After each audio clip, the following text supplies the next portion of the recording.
Hey guys, tonight we're slipping past the palace guards, ducking through torchlit hallways and tiptoeing up spiral stairs to a room that doesn't appear on any royal map. You're not supposed to be here. Outside, the world imagines power to be a parade of golden crowns, roaring feasts, and clean family trees. But in here, where the firelight flickers over silk sheets and nervous eyes, the real story is whispered. It's not a tale of public coronations, but of private bargains, of secrets that slide between flesh and ambition, of bloodlines tangled by desire and desperation, of a woman's place on the knife edge between being everything and nothing. Tonight, you're going to follow that story. You'll smell the beeswax and rosewater, hear the late-night footsteps of courtiers who want everything except to be seen, and feel the silences that hold the most dangerous truths. But be warned, this journey through the shadows isn't for the faint of heart. Here, power is always on the verge of slipping away, and the stakes for one quiet woman are nothing less than life and legacy. If you're not careful, you'll find that surviving the night in this palace, whether you're a king, a concubine, or an heir who should never have been born, is almost impossible. You probably won't survive this, but for a while, you'll understand it. So, before we go any further, if this quiet space makes you feel even a little less alone, you can like the video and subscribe, but only if it feels right to your heart. And hey, I'd love to know where you're listening from. Are you lying awake in a quiet room at 2 a.m, or maybe starting your day in a rainy city, eyes still heavy? Drop your time and place in the comments. Let's remind each other we're not alone out here. Now, dim the lights, let your shoulders relax, and let's begin tonight's slow, strange journey together here on Timeless Sleep. You draw the curtain aside and step further in. The air feels thick with stories unsaid, as if the walls themselves are listening. The woman at the heart of this room, her hair brushed to a midnight shine, her eyes pools of calculation and longing, doesn't flinch when you notice the faded bruise on her arm. She's a concubine, and that single word carries centuries of secrets and sorrow. In public, she's invisible. A rumour, a half-glance, a dangerous luxury for a king who's supposed to embody purity and law. In private, she is hope itself, a living, breathing gamble for a dynasty that can't seem to breed strong sons. Every move she makes is calculated, silent, and heavy with possibility. Sometimes she prays for the moon to stay hidden, for the king to pass her by and pick another, for her body to remain empty and untouched. Just one more night. Sometimes, though, when the moonlight slides across the coverlet and the world is very still, she hopes for the opposite, that tonight will be the night her life changes forever, and that the child she bears will be healthy, beautiful, undeniable. It's a kind of power, this being chosen and not chosen. The concubine is both everything and nothing, her identity forever shaped by the king's desire, yet her own desires compressed into silent corners. She knows she must never outshine the queen, never seem too bold or too clever. If she's lucky, she'll be tolerated. If she's clever, she might rise. If she's unlucky, or too beautiful, or just unlucky enough to bear a daughter instead of a son, she could lose everything overnight. But tonight is quiet. Tonight, she is waiting. And as you sink into the cushions beside her, you realize that this room is the true heart of the palace.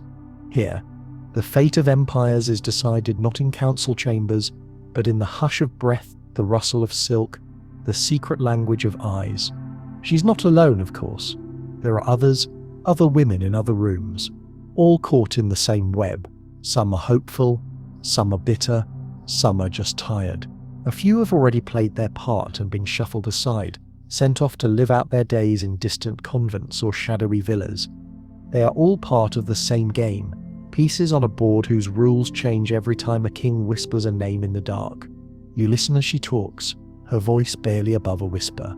She tells you of her arrival, a journey from a distant village, her father's ambitious prayers, the weight of expectation. She remembers being 14, standing in the royal antechamber, trembling in a dress too fine for her calloused hands.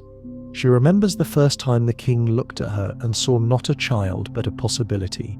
She remembers how her heart pounded, not with love or lust, but with a dizzying realization that she was now part of something vast and invisible. She was the future. If she could survive the present, She tells you too of the queen, how the queen's face is always unreadable, how she moves like a ghost through the palace, how her smiles never reach her eyes. The queen is the sun around which everything revolves. But in this kingdom, even the sun must share the sky with other, quieter stars. Sometimes the queen sends small gifts, a vial of perfume, a ribbon, a smile that might mean kindness or warning. Sometimes she sends nothing at all. Sometimes there are rumors of poison. It's a delicate dance, one wrong step, and the concubine could find herself alone in a cold room. Her hopes turn to ash, but she keeps dancing. She learns to read the signs, to listen for footsteps, to gauge the king's moods. She learns who to trust, almost no one, and how to hide her true thoughts behind laughter and lowered eyes. She learns that her value is measured, not in gold, but in the strength and beauty of the children she might bear. You can almost hear the palace heartbeat, fast, anxious, full of longing. Every servant knows the stakes. Every courtier keeps a careful eye on the concubine's belly. Will she be the one to save the dynasty, or just another footnote in a history written by men? The concubine's role is old as time, and nowhere more important than in a royal house obsessed with blood. Here, the family tree is both map and prison. Kings marry queens for alliances, but they turn to concubines for hope. When the queen's womb fails, or when her children die young, it's the concubine who becomes the last best chance for a legacy. Sometimes, her sons are acknowledged, bastards, but bastards with a royal father. Sometimes they're hidden away, raised by nannies and governesses, only to appear years later in a cloak and dagger ceremony that leaves the court gasping. But not every concubine wants this power. Some would rather disappear, slip away into the night, start over as someone else. Some dream of love, but most learn to live without it. In this world, love is a luxury, and survival is the real prize. You settle deeper into the room, feeling the pull of history and the ache of all that's left unsaid. You see the lines of worry on the concubine's face, the way she smooths her dress, the quick glances she steals at the door. She's waiting for a knock, for news, for anything that might tell her which way the wind is blowing. In the corner, a maid dozes, ready to wake at a moment's notice. Outside, the palace cat slinks past, searching for mice. In the courtyard below, the guards mutter about the weather and the price of bread.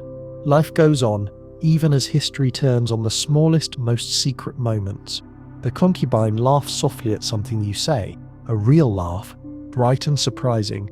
For a moment she's just a woman, not a pawn or a prize. Then the moment passes, and she's back to waiting, hoping, calculating. You realize, with a jolt, that you are rooting for her. You want her to win, even if you don't know what that means. Maybe it means bearing a healthy son.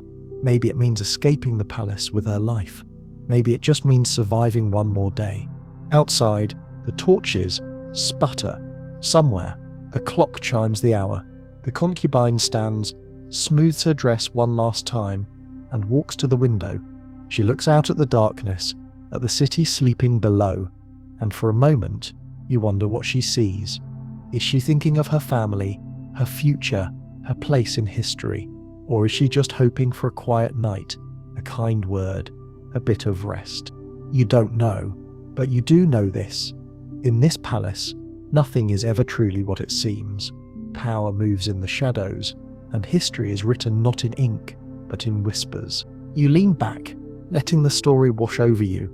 The concubine turns, her eyes meeting yours, and you realize that you are a part of this too. You are a witness, a confidant, a silent partner in her midnight bargain. So you stay, letting the candles burn lower, listening to the secrets that drift through the room like smoke. You are not alone. The concubine is not alone. In this quiet, velvet-draped chamber, the future is still unwritten, and anything is possible. Outside, dawn is still hours away. Inside, hope flickers on, stubborn and bright. The night stretches out before you, full of stories and possibility. You linger in the velvet dusk of that chamber, senses sharpened by the gravity of what unfolds just beyond its walls. Tonight your role is part confidant, part observer, as history's strangest and most dangerous obsession, the quest for pure royal blood. unfolds around you. Here, behind heavy oaken doors and beneath ceilings painted with angels and ancestral ghosts, rulers are measured not by their wisdom or courage, but by what pulses through their veins. Every royal house, from the wind-battered Scottish castles to the sun-drenched Spanish alcazars, frets over the same nightmare. What if their sacred line isn't sacred at all? What if a single outsider, a milkmaid or a merchant's son, slips into the family tree? What if the crown is claimed by someone with the wrong blood, the wrong nose, the wrong laugh, the wrong secret? The truth is, no one is ever quite sure, and that's what makes the obsession so powerful and so deadly. You listen as the concubine's voice drifts out into the gloom. She's telling you a story, not just hers but the palace's. 2. A story written in the trembling hands of midwives and the careful scrawls of monks. She remembers how, when she first arrived, she was scrubbed, powdered, inspected, and paraded in front of physicians and priests alike. They checked her teeth, her hair, the shape of her feet. They questioned her parents, tested her blood, peered into the eyes of every relative. It was like being auctioned, she murmurs, and you know she's not exaggerating. And then she tells you what everyone in the palace already knows but never says aloud. Inbreeding is the royal disease that no one dares name. The fear of it and the need for it are everywhere, because the thing about pure blood is that it gets purer the fewer people you let into the family.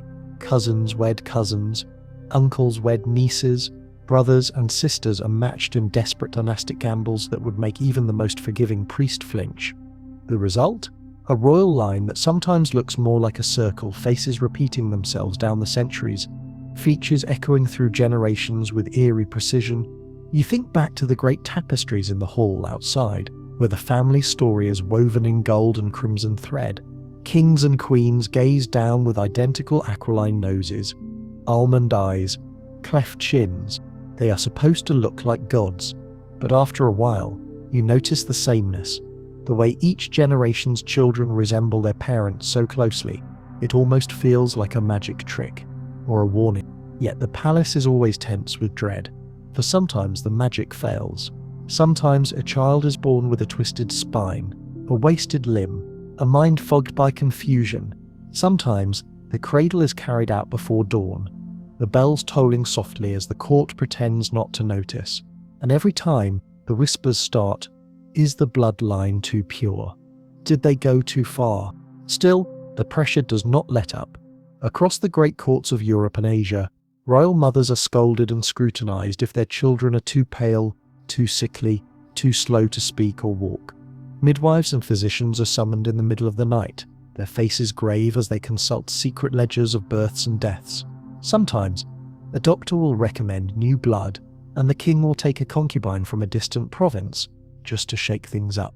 Sometimes the opposite happens, and the queen herself is ordered to produce more pure children, no matter the risk. It is a cruel irony that in the quest to protect the family from outsiders, the family begins to poison itself. You see it in the haunted eyes of courtiers, whose grandmothers were also their great-aunts. In the nervous laughter of young princes who know that their destinies are written, not in the stars but in the tangled branches of a tree that can barely support its own weight. You step into the palace chapel, and the scent of incense and beeswax almost covers the rot underneath. Painted saints look down from the walls, their eyes knowing and sad. The priest intones a blessing for the royal line, and everyone bows their heads. But you notice how tightly they grip their rosaries, how white their knuckles are. Faith is important, but blood is everything. As you move through the halls, you hear snatches of conversation. A dowager duchess muttering about her cousin's unfortunate chin, a tutor fretting that his pupil cannot learn to read, a nursemaid praying that the next baby will have strong lungs and clear eyes. You pass a window and see two princes fencing in the garden, identical in every way except for a limp in one and a strange squint in the other. The king watches from a balcony, his face unreadable. Sometimes the family calls in experts, alchemists, astrologers, foreign doctors, who promise to cleanse the bloodline with potions and prayers. These experts are treated with a mix of awe and suspicion. If they succeed, they might rise to dizzying heights. But if they fail, they disappear quietly, leaving behind only rumors. You remember one such doctor, a tall man from Venice, who insisted that the queen eat nothing but pomegranate seeds for a month. The baby was stillborn. The doctor left that night and was never seen again. Back in the concubine's chamber, the conversation turns to those who benefit from this obsession. If you're clever, she says, you can use it. She tells you about ladies who invent noble ancestors, who bribe heralds and scribes to add fake branches to their family trees, who travel for months just to produce a single, well-timed letter from a forgotten baron. There is power in being related to the right people, even if you have to make it up as you go along. She laughs, a little ruefully, and says, "It's all a game, isn't it? But some of us are playing with loaded dice." She knows the cost of losing, banishment, disgrace, even death. But she also knows the thrill of being chosen, of being the one who carries the future of the dynasty in her arms. Still, there are days when she wonders if any of it is worth it. She tells you about a friend, a fellow concubine, who bore a son with eyes the colour of storm clouds. The boy was beautiful, bright, beloved by all who met him, but when he was 6, he fell ill and never recovered. Some blamed the mother, some blamed the father, but most blamed the blood. It is in moments like these that you understand the true cost of the obsession. For every prince or princess who survives to adulthood, there are others who don't. The palace is full of ghosts, children who never grew up, queens who wasted away in locked rooms, servants who carried secrets to their graves. The line is pure, yes, but it is also thin, brittle, and full of cracks. You wander the palace library late at night, running your fingers over dusty genealogies and ancient ledgers.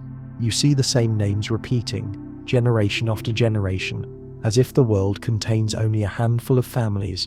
There are rumours, always, of secret affairs, of infants smuggled in from the countryside to refresh the line. But for the most part, the family stays stubbornly closed, convinced that their blood is both their curse and their salvation. In a moment of rare honesty, the concubine leans close and confides. They are afraid, you know, all of them. Afraid of what's in the blood, and even more afraid of what's not. She looks at you, her eyes glinting in the candlelight, and for a moment you see not a pawn, but a queen in her own right, a woman who understands that the world is held together by secrets, and that sometimes surviving is its own kind of victory. Outside, the night deepens. Somewhere, a clock strikes the hour. In the garden, the roses bloom beneath the moon, indifferent to the worries of kings and queens. The world goes on, even as the royal family twists itself into knots, desperate to preserve what can never truly be preserved. You pause at the door, looking back at the concubine as she prepares for another night of waiting, hoping and dreaming. She is the future, and the future is always uncertain. In her, all the hopes and fears of the kingdom are bound up. One woman against the weight of centuries. You step into the corridor, the cool stone beneath your feet, grounding you in the present, even as the past presses close. You think of all the others, queens, concubines, princes, and pawns who have walked these halls, each one caught in the same web of desire and dread. You wonder what the future will bring, and whether anyone will ever break free. You realize, as you turn away, that the quest for pure blood is not just a royal disease. It is a human one. The desire to belong, to be special, to leave something behind. The royal family just makes it grander, more tragic, and more public. The candles flicker, the shadows lengthen, and you walk on, heart heavy with secrets, mind buzzing with the knowledge that in this palace, nothing is ever quite what it seems. And as you vanish into the night, you can't help but smile. After all, even in the darkest corridors, there is always someone watching, someone waiting, someone dreaming of a better, brighter, purer tomorrow. You drift from the palace corridor back to the candlelit hush of the concubine's world, a place at once both forbidden and indispensable. Here, under heavy tapestries and behind doors that rarely close, you start to see how these women in the shadows have shaped more royal destinies than the lords who boast their names in stone. Tonight you're allowed a rare glimpse behind those thick curtains, the world of the concubine, where every glance is strategy, every whispered promise a gamble, and every moment, whether sweet, bitter, or dangerous, writes itself quietly into the future of the royal line.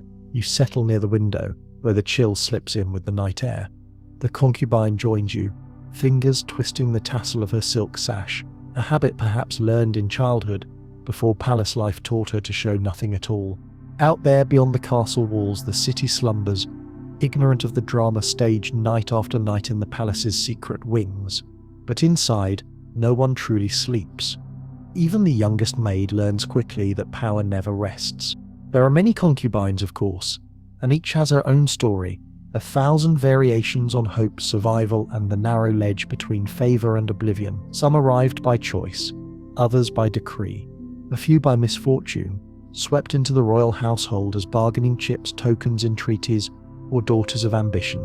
Their lives are measured by the king's desire and the queen's tolerance. Some find happiness in small things: a soft cloak, a flower pressed between the pages of a book, the giggle of a friend in the early hours before dawn. But most learn to survive by watching, waiting, and hiding. As much as they reveal, tonight the concubine tells you about the inner workings of this quiet court. It's like living on the surface of a frozen lake, she says softly. Always testing the ice. She smiles, but there's something haunted in her eyes. She tells you how her world is defined by waiting for the king's favor, for the next feast, for word of a rival's misstep, for a letter from home, for the slow swell of her belly that could mean security or disaster. You imagine the rituals, the endless preparation. There are the perfumes and oils, the silk and brocade gowns, the elaborate hairdressing that begins at dawn and lasts until her scalp aches. Each detail is a weapon and a shield, designed not just to please, but to set her apart from the others. She must never seem desperate, nor must she seem indifferent. Too cold, and she is ignored. Too warm, and she invites jealousy. The balance is delicate, and no one teaches you the steps. You learn by watching those who fall through the cracks. It is not just the king's gaze she must win. The concubine is watched by everyone: the queen's ladies, the king's mother, the court physicians, even the cooks and footmen. In a palace built on secrets, gossip is as valuable as gold. A misplaced sigh, a forbidden letter, the wrong cup of wine at the wrong moment. Any of these could end her story before it truly begins. Yet the concubine's role is also profoundly creative. She is a master of invention, weaving stories and alliances out of glances and whispers. She has to be. The laws of the land may forbid her from holding power outright, but the reality of the palace is far less rigid. In the shadows, a clever concubine can become a kingmaker or a queen-breaker. She can plant a rumor, nurse a sick child back to health, sway the opinions of tutors and priests, and even on rare nights whisper into the king's ear the advice that shapes the fate of the realm. But perhaps the greatest influence a concubine wields is in the nursery, for every child born of her body could tip the balance of power for generations to come. This is where the world's greatest gamble is played. The question of legitimacy. Will her child be acknowledged? Will he or she have a claim to the throne? Or will her child be hidden, erased, exiled, or worst of all, used as a pawn in someone else's game? Some nights, you hear her pray. It's not always for love or even for a crown, but for a child who is strong and clever, and above all safe. She knows too well that a sickly child, or one who comes at the wrong time, could spell her ruin. She also knows that if her child is too perfect, too bright, too beautiful, he or she might become a threat to others. Sometimes the safest children are the ones nobody notices. You're invited to the inner sanctum, the chamber where the concubines gather when the king is away. Here, the rules are different. Rivalries soften, laughter rises, and stories are traded like treasures. Some women are homesick, clutching scraps of fabric or trinkets from distant lands. Others nurse secret wounds, a lost love, a broken promise, a harsh word from the queen. A few have been here so long that the palace itself seems to have absorbed them, their personalities quiet but unbreakable. Over warm cups of spiced wine, the talk turns to succession. There's always a favorite, one woman confides, but favorites change. A hush falls. Everyone remembers someone who was on top, only to vanish after a single mistake. It is not always the king's favor that matters most. Sometimes it is the queen's patience, or the dowager's whisper, or the subtle shift of alliances among the king's sons. The palace is a living thing, always shifting, always hungry for new stories. As you listen, you realize how many times the course of history has hinged on these private dramas. How many wars started because a concubine's son was favored over a queen's? How many kingdoms fell because a single, secret child was hidden or revealed at the perfect or most disastrous moment? The official histories rarely mention these women except as footnotes, but you see now that they are the true architects of the royal line, for better or for worse. In the hours before dawn, the palace grows quiet. You watch as a young concubine paces the floor, her hands pressed to her belly, hoping for signs of life. Another sits by the window, writing a careful letter home, words chosen to reveal nothing and everything at once. Yet another has fallen asleep, a half smile on her lips, dreaming of a world where she might be more than a shadow. The king, meanwhile, is always restless. His days are a swirl of audiences and rituals, but it is the night that holds the most peril and possibility. In the privacy of the concubine's chamber, he is not just a ruler, but a man, vulnerable to charm, wit, and sometimes even love. The concubine who can make him laugh, who listens without judgment, who knows how to soothe his fears and flatter his hopes, has the best chance of shaping tomorrow's world. But this intimacy is never without risk. The concubine who gives her heart too freely may find it broken. The one who refuses to play the game may find herself on the next carriage out of court, and the one who wins too often, who bears too many sons, who gathers too much influence, becomes a target for those who would defend the status quo at all costs. You recall a story whispered by an older concubine, how, years ago, a favourite fell from grace overnight. A careless comment, an intercepted letter, a jealous rival's lie.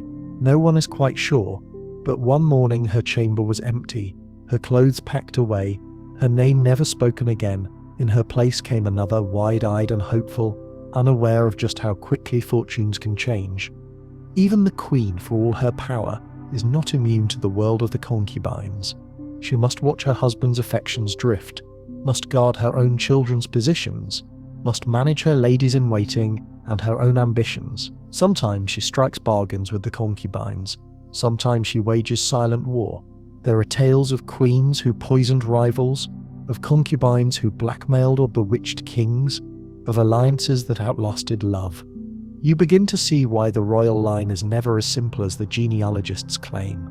It is not just a list of fathers and sons, but a swirling, ever-changing tapestry of alliances, betrayals, passions, and desperate gambles. The concubine is at the heart of that tapestry, a thread that binds the old world to the new. As dawn finally tinges the sky with pale gold, you find yourself thinking less about kings and more about these women, their resilience, their cleverness, their sorrow, and their hope. For in the end, it is the concubines who carry the future, often at great personal cost, always with courage that goes unnoticed and unrewarded.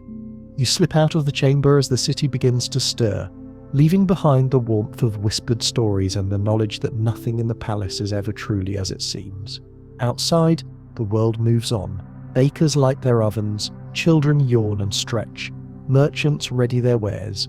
But inside, in the rooms the world is never supposed to see, the game continues. New favourites will rise, old secrets will fade into legend, and somewhere, a concubine will wait for the sound of footsteps in the hall, knowing that in this strange, fragile world, everything can change in a single heartbeat.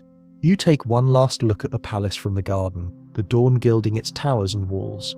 The city's bells begin to chime, and for a moment, you wonder how many people outside these walls truly understand how much of their history was decided in rooms just like the one you left behind. How many kings were born because a concubine dared to hope? How many dynasties crumbled because a single, silent woman made the bravest choice of all? The answers are lost in time, but the stories remain, and tonight you carry them with you, along with the secret knowledge that the quietest voices sometimes shape the loudest destinies. You emerge from the circle of candlelight and silk concubine's laughter still echoing in your memory, only to find yourself in the grip of history's first hopeful experiments. This palace, this dynasty, did not always overflow with suspicion and sideways glances. Once, in the bright, bewildered dawn of a royal line, everything shimmered with possibility. Back then, The idea of mixing royal blood with beauty, wit, and the unknown promise of concubines was not yet so desperate. It was optimistic. This was Generation 1, the great gamble that would set everything in motion. You walk through memory's corridors, trailing the faint traces of a time when kings believed they could craft the perfect legacy, a new world carried on the backs of strong sons and daughters, each more dazzling than the last. The court poets sang of golden hair and clear eyes, the astrologers cast hopeful horoscopes, and the queen, still young and not yet bitter, glided through the halls in anticipation of children who would bring her joy in the realm its future. In those earliest years, the palace hummed with preparations. Courtiers and priests argued over charts and bloodlines, every wedding treated as a holy act of preservation. Marriage, in the royal mind, was less a matter of affection than of strategy, a deliberate knitting together of houses and histories. Cousins might marry cousins, yes, but the first links in the chain were chosen for health, wit, and a dash of novelty. Even the king's favourite concubine, whose smile caught the torchlight at just the right angle, might be included in secret discussions about succession. You notice it in the paintings that line the oldest gallery, the bright blush of the first queen's cheeks, the boldness in her husband's gaze. There's an energy in these early rulers, a daring that later generations will slowly lose. Back then, each child was seen as a blessing and a chance, a living, breathing experiment in ambition and hope. And yet, even from the very first, there were whispers. In the heat of summer, as the wheat ripened in the fields, a nobleman's daughter fell ill, her fever lingering through the night. Her cousin, her husband, paced the halls, wringing his hand. The queen, too, began to fret when her second son grew pale and thin before his time. Servants noticed how often the royal physician was summoned, how many times a midwife was seen carrying away a swaddled bundle in the dark hours before dawn. The signs were subtle at first. A rash here, a limp there, a child who coughed too much, or did not speak soon enough. "It's nothing," the queen insisted, her smile too quick. All children catch colds, but the palace, always alert, always listening, knew better. Even in this first hopeful generation, the bloodlines were already binding themselves a little too tight. Meanwhile, the concubines lived in the shadows of these hopes and anxieties. They were there to brighten the king's table, to sing, to play, to bear children if the queen's womb faltered. Their children, at first, were only half seen, half acknowledged, sometimes cherished in secret, sometimes hidden away in distant estates, sometimes brought quietly into the nursery and raised alongside the legitimate heirs. It was a system so full of double meanings and hidden deals that even the courtiers could not always keep track.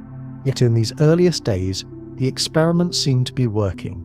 The first heirs were robust and clever, the court basking in their success. When the crown prince took his first steps, the kingdom rejoiced. When the youngest daughter sang in the great hall, her voice ringing like crystal, the king declared that the gods had blessed his line.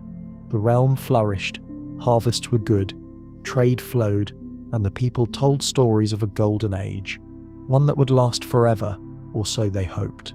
But with hope comes expectation, and with expectation comes fear. Each time a child fell sick, the old doubts returned. Is the blood strong enough? Asked the priests. Have we chosen the right matches? Whispered the councillors. When a child of the king's favourite concubine outshone a legitimate heir in music or learning, the questions sharpened. Should she be acknowledged? Should the rules bend, just this once, for the sake of the kingdom's future? And always, always the answer came back to blood. Pure blood is destiny, insisted the court alchemist, his hands stained with the dyes of ancient manuscripts. But if destiny faltered, if a prince died young or a princess was born with a crooked foot, who could be blamed? The king? The concubine with her clever eyes? It was around this time that the palace's laughter grew more brittle, and the first secrets began to take root. The king, emboldened by early success, pressed for more alliances with his own kin, reasoning that each union would further strengthen the family's claim to the throne. But beneath the surface, the web grew tangled. One night, as rain battered the windows, the concubine confided to you a truth that no royal would dare say aloud. Sometimes, it's the ones left out of the family tree who are the luckiest. She remembers how the king's youngest son by the queen was always ill, while her own boy, unacknowledged, that healthy as a mountain goat, was sent away to live in quiet anonymity, free from the court's jealous eyes. You see, in those early days, the palace was not yet a prison. The future seemed malleable, but as time went on, the hopeful experiment turned slowly into a nightmare of repetition. The royal family doubled down on itself, convinced that only by marrying ever closer could they preserve their divine right. And yet, each generation brought new reminders that nature does not always favour the pure. The first real disaster struck on a spring morning, when the queen's eldest daughter collapsed in the garden. The court was told it was a fainting spell. But you, with your privileged vantage, hear the servants whisper about fevers that never broke, and a weakness in her limbs that no remedy could fix. The king summoned doctors, priests, even a wandering mystic from the mountains, but nothing could save the girl. Her loss left a mark on the family, a shadow that never quite faded. In the aftermath, the palace changed. The queen grew anxious, demanding more prayers, more alliances, more sons. The king, desperate for answers, began to consult not just his counselors, but the concubines as well. "What do you think, my dear?" he would ask, searching their faces for hope, for inspiration, for an escape from the slow tightening of fate. Some concubines, clever and bold, offered advice that shaped royal policy. Others kept their heads down, fearing the wrath of a queen whose grief had curdled into suspicion. All of them, though, understood that the palace was becoming a place of secrets. Each chamber, each corridor, each hidden alcove, a stage for silent dramas no historian would ever record. As you walk the palace at night, you hear the echoes of those early hopes. The nursery is quieter now, the halls filled with more doctors than musicians. The king's laughter has grown rare, replaced by careful calculation, and in the queen's eyes, you see the shadow of disappointment, the realization that pure does not always mean perfect. You find yourself drawn back to the concubine's rooms, where a different kind of hope endures. Her world is smaller, perhaps, but richer in ways the queen can scarcely imagine. She tends her garden of herbs, sharing their scents and stories with you. She hums lullabies to her sleeping children, never sure which of them will matter to history, but loving them all the same. Her hopes are for health, for safety, for one more day of peace. Her experiments are quieter, but no less important. Sometimes she dreams of a different world, a world where love matters more than blood, where daughters are cherished as fiercely as sons, where the future is not bound by the accidents of birth. She knows it is only a dream, but in the silence of her chamber, it feels almost real. As the first hopeful generation gives way to the next, the palace closes in on itself. Marriages grow more desperate, alliances more fraught. The court's energy turns inward, fixated on its own survival. Yet, in the heart of the night you remember the faces of those early days, young, bright, believing that they could outwit fate.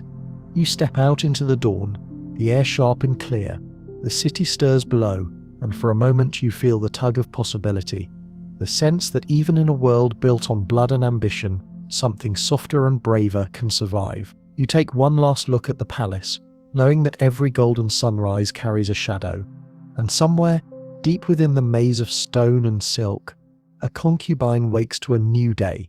Her dreams are still intact. Her children, for now, are safe.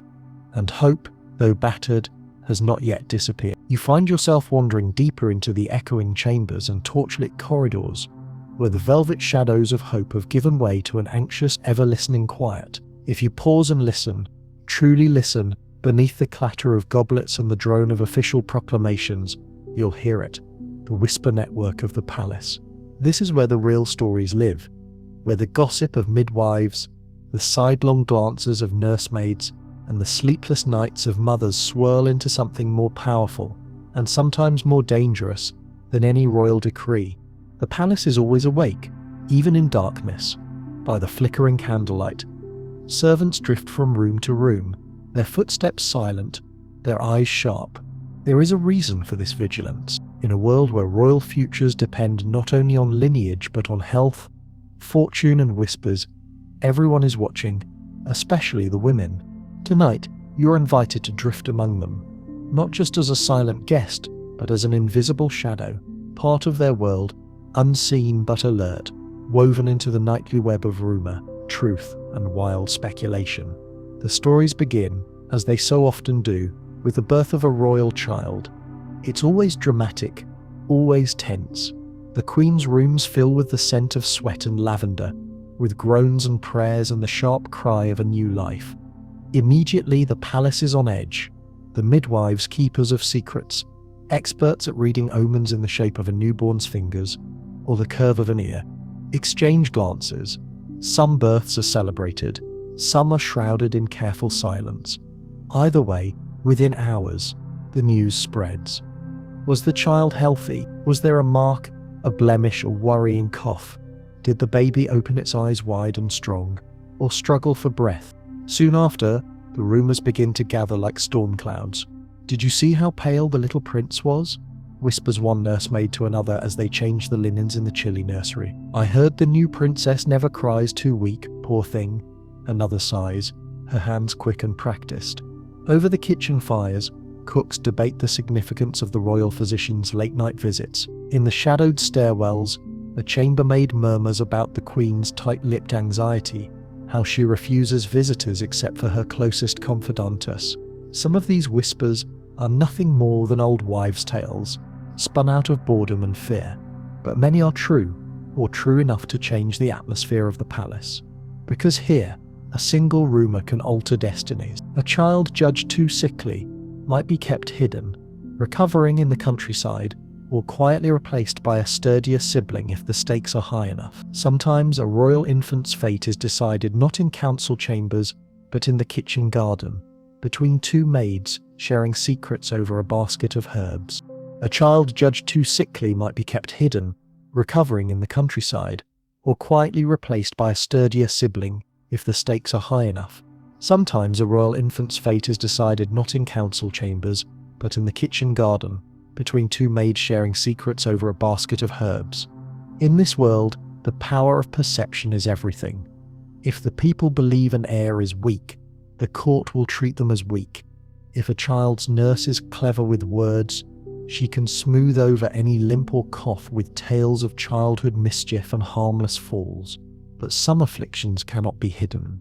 A drooping eyelid, a blue-tinged lip, a tremor that refuses to go away. These are signs that even the most skillful storytellers cannot erase. As you drift through the corridors, you begin to appreciate the true expertise of the palace's women. The midwives, especially, are the architects of rumor and reassurance. They have seen it all. Births that go well, and those that go horribly wrong. They know when to raise the alarm and when to hush a worried mother with a practiced lie. They whisper prayers over ailing infants and apply secret remedies handed down through generations. Sometimes their remedies work miracles. Sometimes nothing helps. A seasoned midwife might earn the quiet gratitude of the queen if she manages to present a newborn in the best possible light, wrapping a trembling limb in soft cloth, arranging the swaddling so a crooked hand cannot be seen, declaring a persistent cough to be a passing cold, but the price of failure is high. The palace can be generous with gold, but it is ruthless with blame. A midwife whose patient does not survive or whose lie is discovered might find herself dismissed without warning, her years of service forgotten in a single moment. The rumor network is not confined to servants. Even the highest ladies-in-waiting are skilled in the delicate art of subterfuge. They watch the queen's moods, decipher the king's silences, and trade information for small favors. A new ribbon, a safer position, a word in the ear of someone important. A clever lady can rise quickly if she learns when to speak and when to remain silent. You sense that these networks are as vital to the kingdom as any law or treaty. The future of the royal line does not depend on official pronouncements or public celebrations, but on the judgment of women who will never be celebrated, whose names will not appear in the chronicles. It is in their hands that the line's frailty is first noticed, first whispered, Tonight, the palace is especially tense. News has spread that the Queen's latest child, her third in as many years, is not well. The courtiers pretend calm, but the halls buzz with anxiety. You overhear a group of nursemaids debating whether the prince's skin is too pale, whether his fingers curl the wrong way, whether he is simply too quiet. The royal physician has been seen leaving the nursery with a frown, and the queen has sent for her own mother, a rare and worrying sign. You overhear a group of nursemaids debating whether the prince's skin is too pale, whether his fingers curl the wrong way, whether he is simply too quiet. The royal physician has been seen leaving the nursery with a frown, and the queen has sent for her own mother, a rare and worrying sign. The king, of course, tries to project confidence. He strolls through the great hall, exchanging jokes and pleasantries, but you can see the tension in his jaw. He is acutely aware that a dynasty can turn on a single sickly child. The councillors murmur about succession. The priests pray for strength. But it is the women, the mothers, nurses, midwives, who will shape the narrative, who will decide whether to shield the child from scrutiny or to begin the slow, quiet process of moving him out of the line of succession. Sometimes, the gossip is used as a weapon. Rival factions in the palace may seize upon a child's weakness to undermine the queen, to push their own favoured candidates for the throne. A sharp-tongued lady-in-waiting can do more damage in an afternoon than a regiment of soldiers in a year. Sometimes these battles are fought in the open, with icy politeness and cutting remarks. More often they are waged in the shadows, with rumours, innuendo and carefully timed revelations. You watch as the queen's closest maid, a woman with a reputation for loyalty and cunning, whispers urgently to the chief midwife. Within hours, the palace's mood has shifted. Suddenly, the prince is on the mend, and the physician's frown is replaced with a forced smile. The kitchen staff are instructed to prepare a special broth, rumoured to be a secret family remedy. Within days, the baby's colour improves, whether by luck, medicine, or the gentle art of rebranding, but the anxiety never truly disappears. Every cough, every missed milestone, every unexplained fever sparks new rounds of worry and whispering. The palace exists in a permanent state of expectation, waiting for the next sign, the next crisis, the next child to become the centre of attention or concern. This is the true fabric of palace life, not the grand balls and glittering crowns, but the slow, unending dance of rumour, hope, and disappointment. The men may sit on the throne, but the women, visible and invisible, hold the future in their hands, in their voices, and in the network of trust and suspicion that binds them together. Sometimes you hear laughter, real laughter, rich and ringing. In rare moments of peace, the palace women let down their guard. They tell stories, share treats, sing songs from their childhoods. In these moments, the world outside the palace seems far away, the burdens lighter, but even then, the game never stops. A careless word can slip out, a bit of gossip escape, and the cycle begins again. As dawn approaches, you find yourself in the palace laundry, steam rising from the great cauldrons. Here, two old washerwomen, hands wrinkled and faces lined with wisdom, chat as they fold the queen's linens. "Did you hear about Lady Margot's little boy?" one says quietly. "Sick again," they say. "Poor thing. I remember when her mother had the same trouble." The other nods, her eyes thoughtful. "It's always the blood, isn't it? Always the blood." And there it is, the phrase that ties everything together. The blood. It is at once a blessing and a curse, a source of pride and perpetual anxiety. Every generation hopes to break the cycle. Every generation fears they never will. You slip out of the laundry, the first light of day creeping into the corridors. The palace is waking, the king's pages bustling, the cooks preparing breakfast, the nursery stirring with soft cries. And still, in the quiet corners and hidden stairwells, the whisper network works its magic, spinning stories, soothing fears, and shaping the future one rumour at a time. You realise that for all its pomp and ceremony, the fate of the royal line is decided not just by kings and queens, but by the invisible hands and voices of women who know what to look for and what to hide. Their stories are not recorded in the great books, but without them there would be no story at all. You pass beneath an arched gallery, the torchlight flickering over family portraits, and suddenly the mood of the palace shifts. The walls seem to close in, thick with the weight of unspoken worries and the burdens that only royal families carry. The whisper network, for all its power, cannot forever keep the truth at bay. Now you see what happens when anxious hope turns to grim resignation. When the evidence of inbreeding and the palace's obsession with bloodlines becomes impossible to ignore, it starts, as so many things do, in the grandest rooms. At the long, glittering banquets, you notice a peculiar silence settle whenever one of the royal children enters. Courtiers pause mid-sentence. Servants glance quickly away. The children themselves seem uneasy, shifting in their velvet doublets or elaborate gowns, aware that all eyes are on them, but not for the reasons a child wants. In one corner, a young prince walks with a limp, carefully hiding his left hand, which trembles ever so slightly. Beside him, his sister's face is strikingly pale, her lips almost bluish, and her smile never quite meets her eyes. You learn to spot the signs as the palace has a slow gait, a strange cough, a gaze that never quite focuses, and though the official chroniclers pen sonnets about the beauty and delicacy of these airs, the servants know better.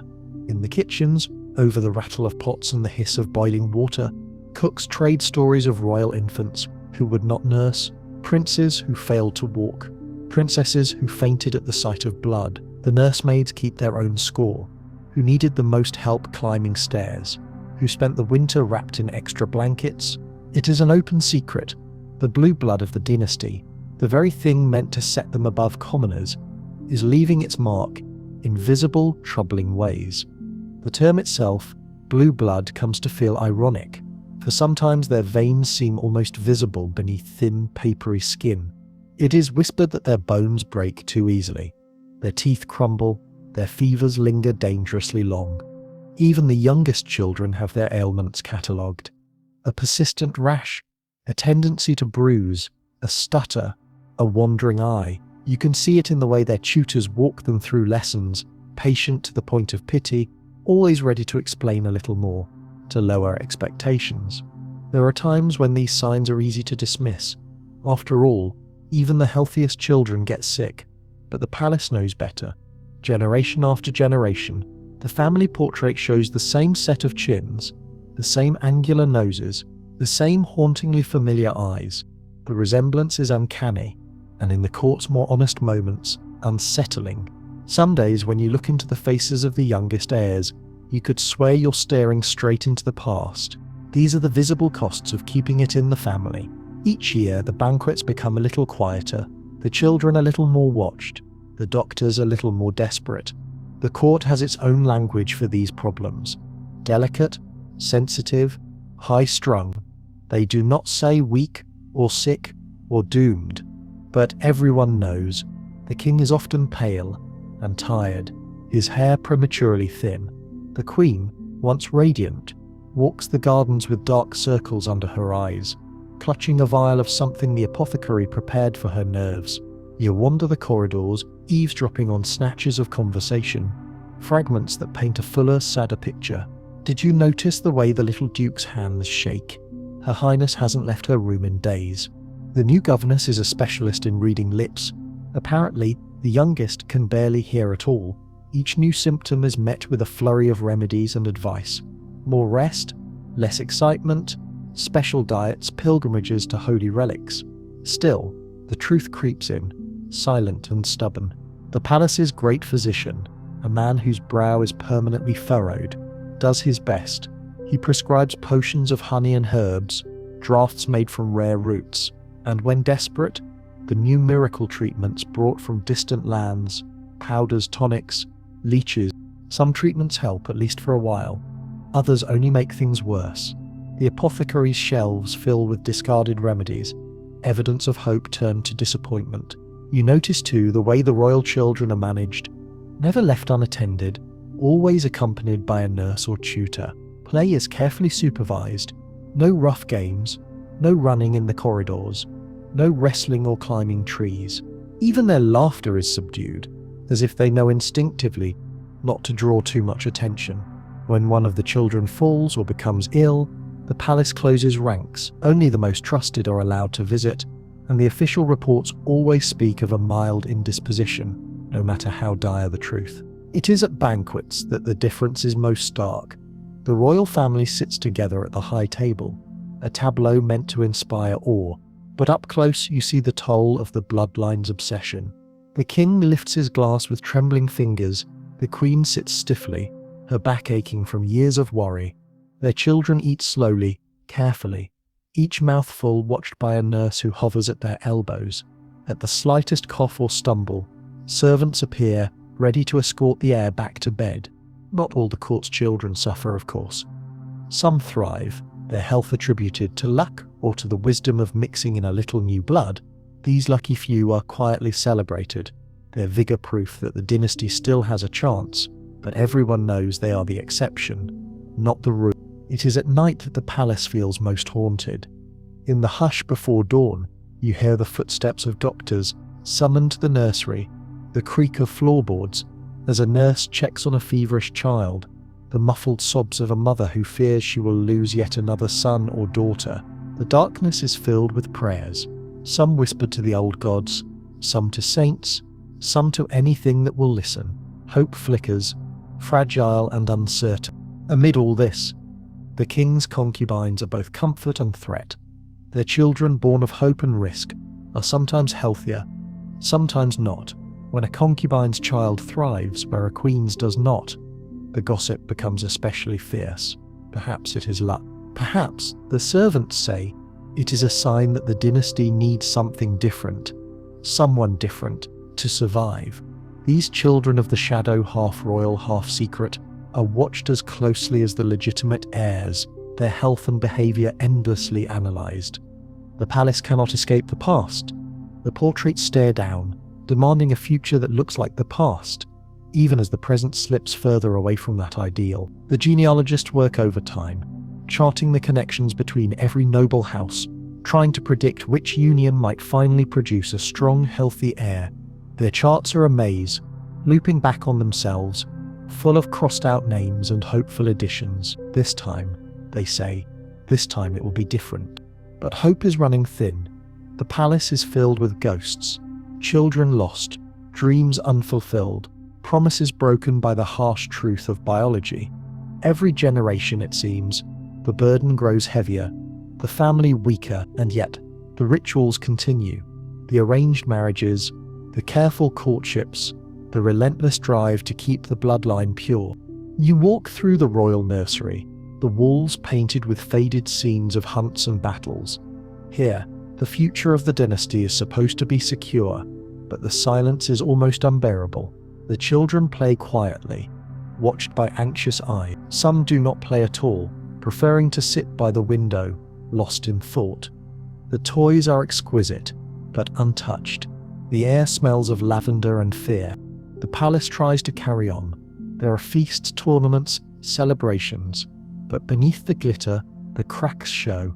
The royal musicians learn to play softer, the jesters to keep their jokes gentle. Even the dogs in the courtyard seem subdued, as if they too sense the sorrow that clings to the stones. You find yourself drawn to the queen's chambers, where she sits with her ladies, surrounded by flowers and letters from distant relatives.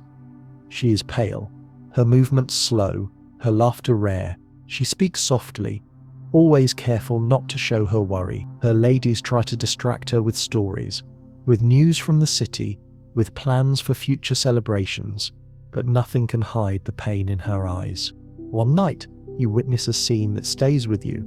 A prince, feverish and shaking, clinging to his mother as she murmurs prayers. The physician stands nearby, helpless. The king paces the room, fists clenched, rage and sorrow battling in his heart. The palace waits, breath held, for news that never comes. The boy survives, but he has changed. Quieter, slower, his laughter gone. Outside, the city carries on, unaware of the sorrow behind the palace walls. The people cheer the royal family at festivals, envy their riches and beauty, dream of what it might be like to live in such luxury. They do not see the price paid for all that splendor, the lonely children, the anxious mothers, the endless search for a cure that never quite comes. And so the blue blood illness parade continues, year after year. Each new generation brings a fresh round of hope and heartbreak, of celebrations shadowed by worry. The dynasty endures. But at what cost? The future, once bright and limitless, now seems fragile, always on the verge of slipping away. You linger in the palace's quietest corners, the weight of history pressing down. You wonder what it is like to grow up under such scrutiny, to feel the expectations of an entire nation resting on your thin, aching shoulders. You think of the concubines, the queens, the midwives, the children, all bound together by the choices of generations past. And as dawn finally breaks, you realize the true legacy of the royal line is not just crowns and palaces, but the silent courage of those who endure, hoping that one day something will change. You move through the palace corridors in the quietest hour of night, when secrets are thickest and the future of a dynasty might hang on a single hushed decision. Tonight, behind closed doors, the king is meeting with his closest advisors, not just the stiff-collared lords and the priest who smells of old incense, but also the shadowy figures who keep his greatest secrets, his favoured concubines and the discreet attendants who have seen more than any official historian. For generations now, the problem of sickly heirs and frail blood has gnawed at the heart of this palace. The king is haunted by memories of lost sons and pale daughters, of cradle burials conducted at dawn and portraits of children whose smiles never reached adulthood. The courtiers pretend not to see, but the king knows that the family's bloodline is failing. Whispers reach him through every wall. Servants worried about coughs that won't go away, tutors lowering their voices as another young prince struggles to learn his letters. The queen, worn by years of anxious hope, can barely meet his eyes.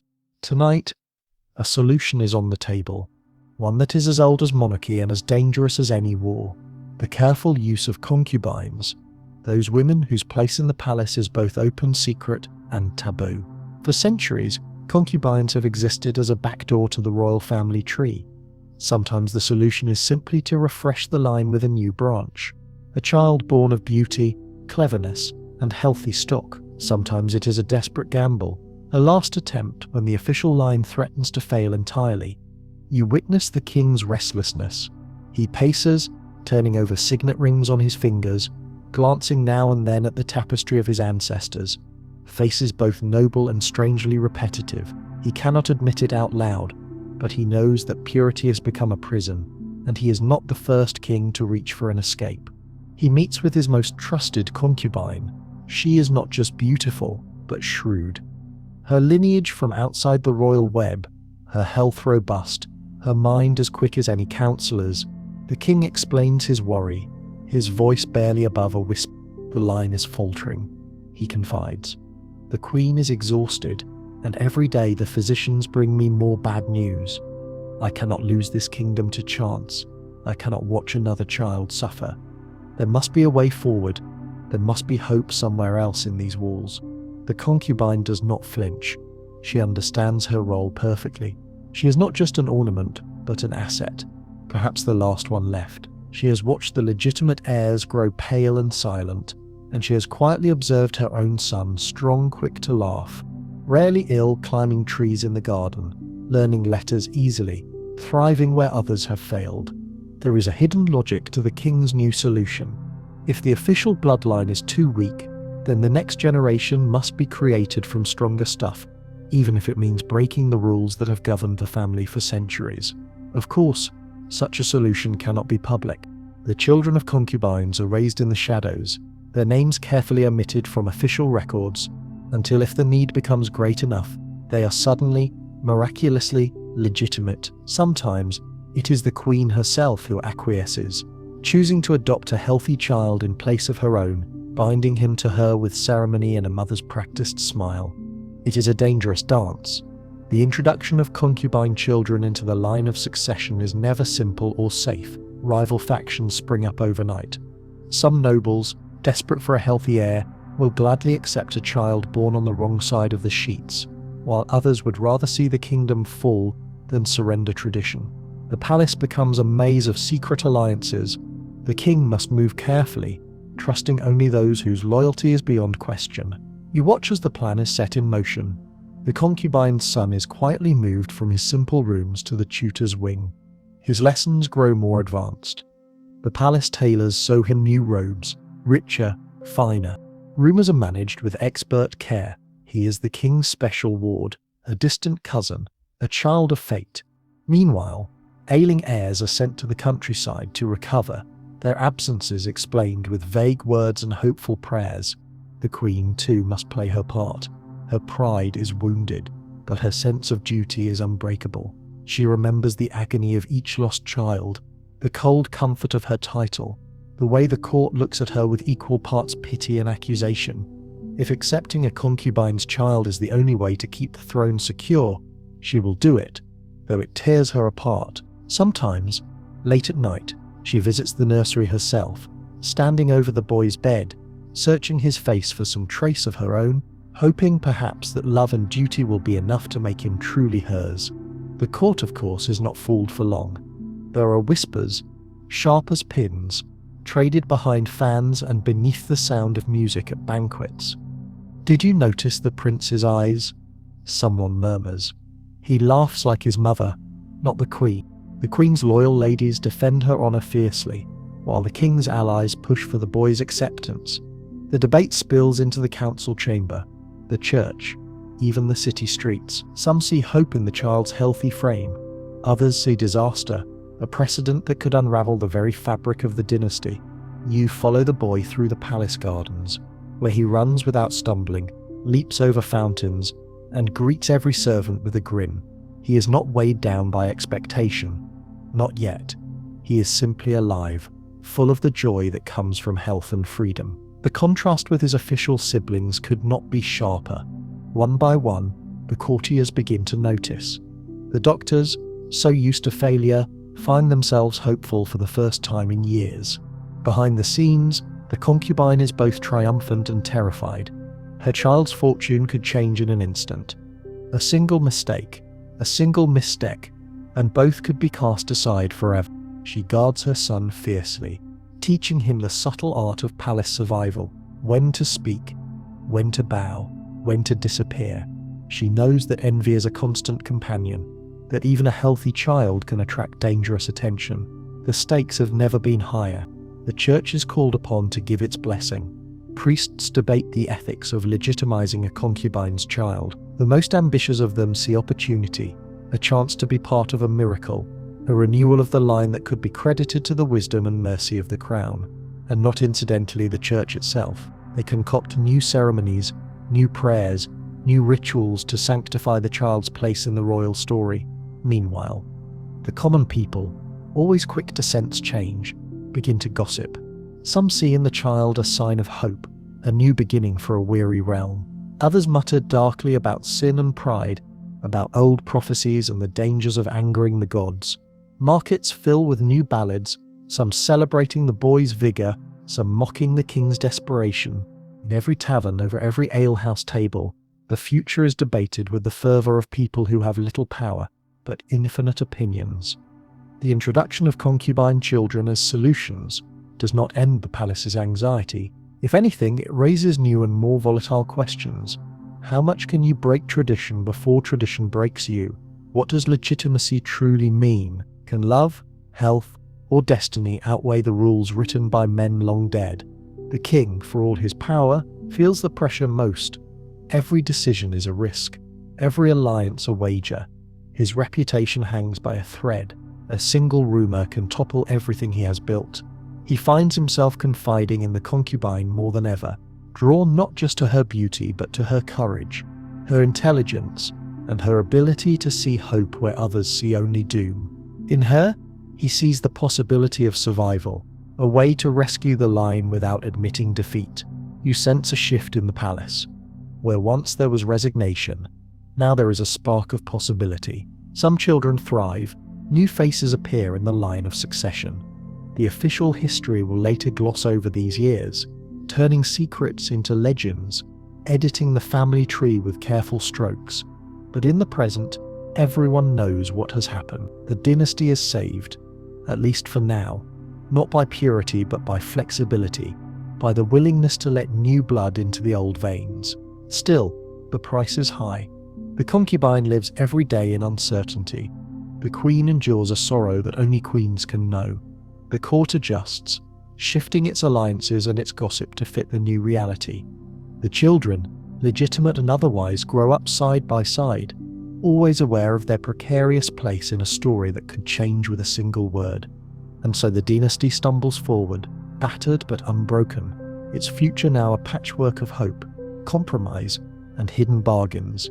You, a witness in the candlelit halls, understand better than most the cost of survival, the risks taken, the hearts broken, the truths rewritten for the sake of a crown.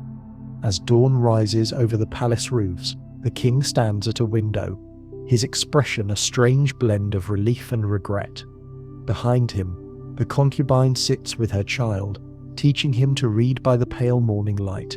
In another room, the queen weeps quietly, alone with her memories, and the story of the royal line, messy, fragile, full of secret hope, moves into its next uncertain chapter. The palace is restless tonight. You slip through the velvet shadows of its galleries, passing the moonlit doorways where stories are born and battles are lost in silence. The tension between queen and concubine is thicker than incense smoke, a contest of glances, gestures, and every subtle cruelty a woman can muster in defense of her children's future. It is a duel that never truly ends, only shifts its shape from hour to hour, season to season. This rivalry is as old as monarchy itself. Outwardly, the queen reigns supreme, her crown gleaming, her every movement watched and imitated by ladies in waiting. Yet the concubine, though hidden in shadow, is every bit as powerful. If the queen is sunlight, the concubine is moonlight, sometimes faint, sometimes dazzling, but always present, shaping the tides beneath the calm surface. It is not just love, or jealousy, or the king's attention that is at stake. The queen and the concubine are locked in a struggle for the future itself, for which children will inherit, whose blood will rule, whose name will be sung in prayers and etched in stone. Sometimes they meet in the same hall, their eyes barely meeting, each with her entourage, her mask of politeness, set with perfect precision. To the untrained eye, it's all pearls and pleasantries. But if you look closer, if you are very quiet, as you are tonight, you see the daggers hidden in every smile. In the queen's apartments, the air is thick with strategy. Her most trusted ladies are always nearby, their eyes as sharp as her own. She knows every move the concubine makes, every favor granted, every new trinket gifted to the king. The queen's gifts are subtle, tokens of status, reminders of who truly rules the household. She sends little jabs, always just within the boundaries of decorum. A dress in a color the concubine can never wear, a public compliment so faint it is almost an insult, a carefully selected word at dinner that reminds everyone of her place above all others. Yet, the concubine is not defenseless. She too has her network, a web spun from the lower servants, the musicians, the cooks who adore her laughter, the pages who run her errands for a smile. She hears news before it ever reaches the throne room. Sometimes she feeds the queen's anxiety by sending small gifts in return, or by offering a gesture of respect that is, somehow also a declaration of independence. Her power is quieter but no less real. A whispered suggestion, a gentle hand on the king's arm, a story told at just the right moment. The king is the axis on which this rivalry spins. He knows better than to take sides openly, but his choices are watched with the intensity of a hawk stalking its prey.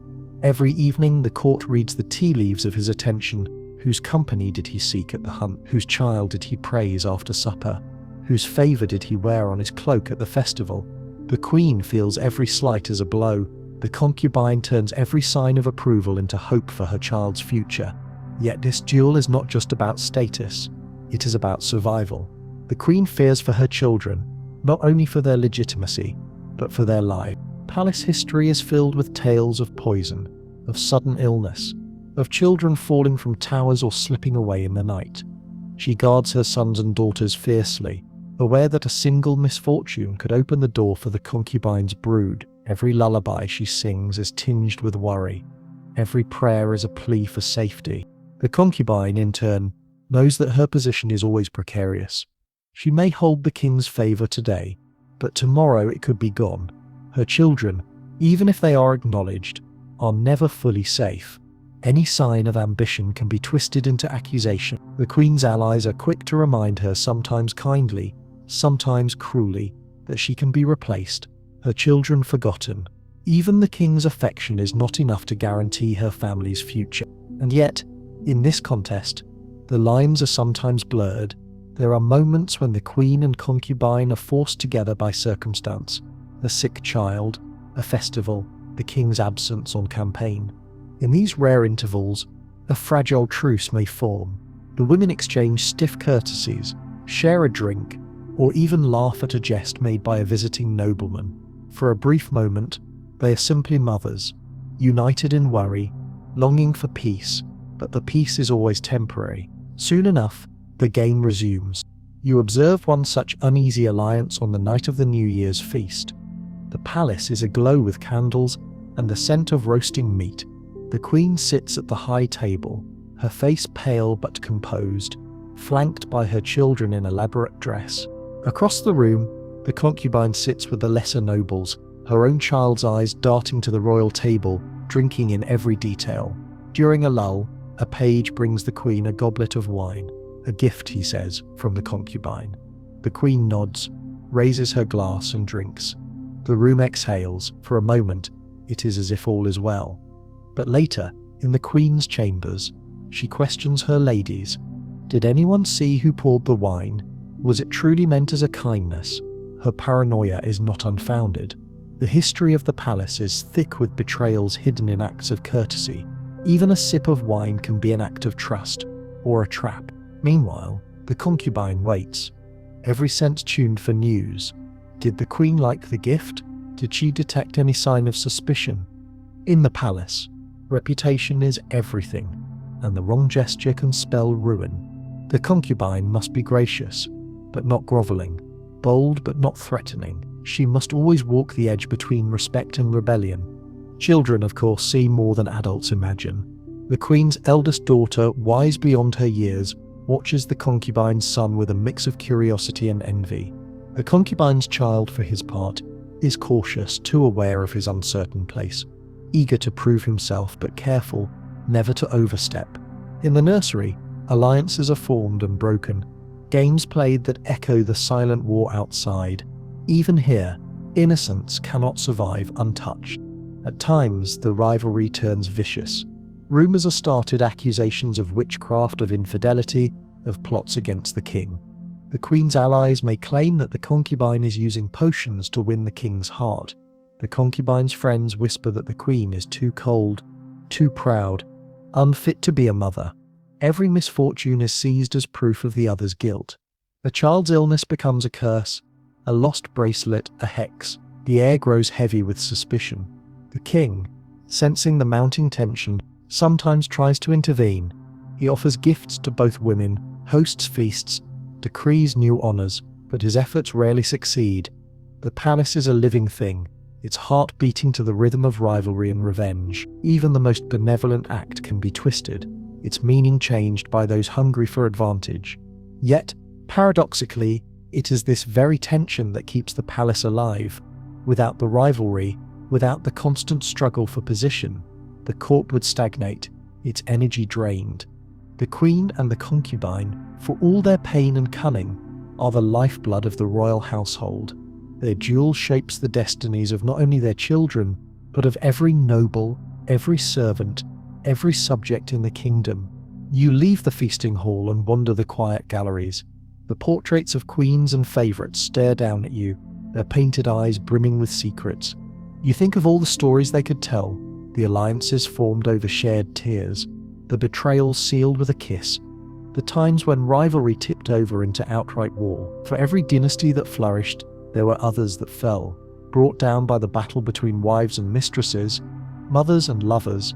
Outside, the palace gardens are hushed beneath the moon.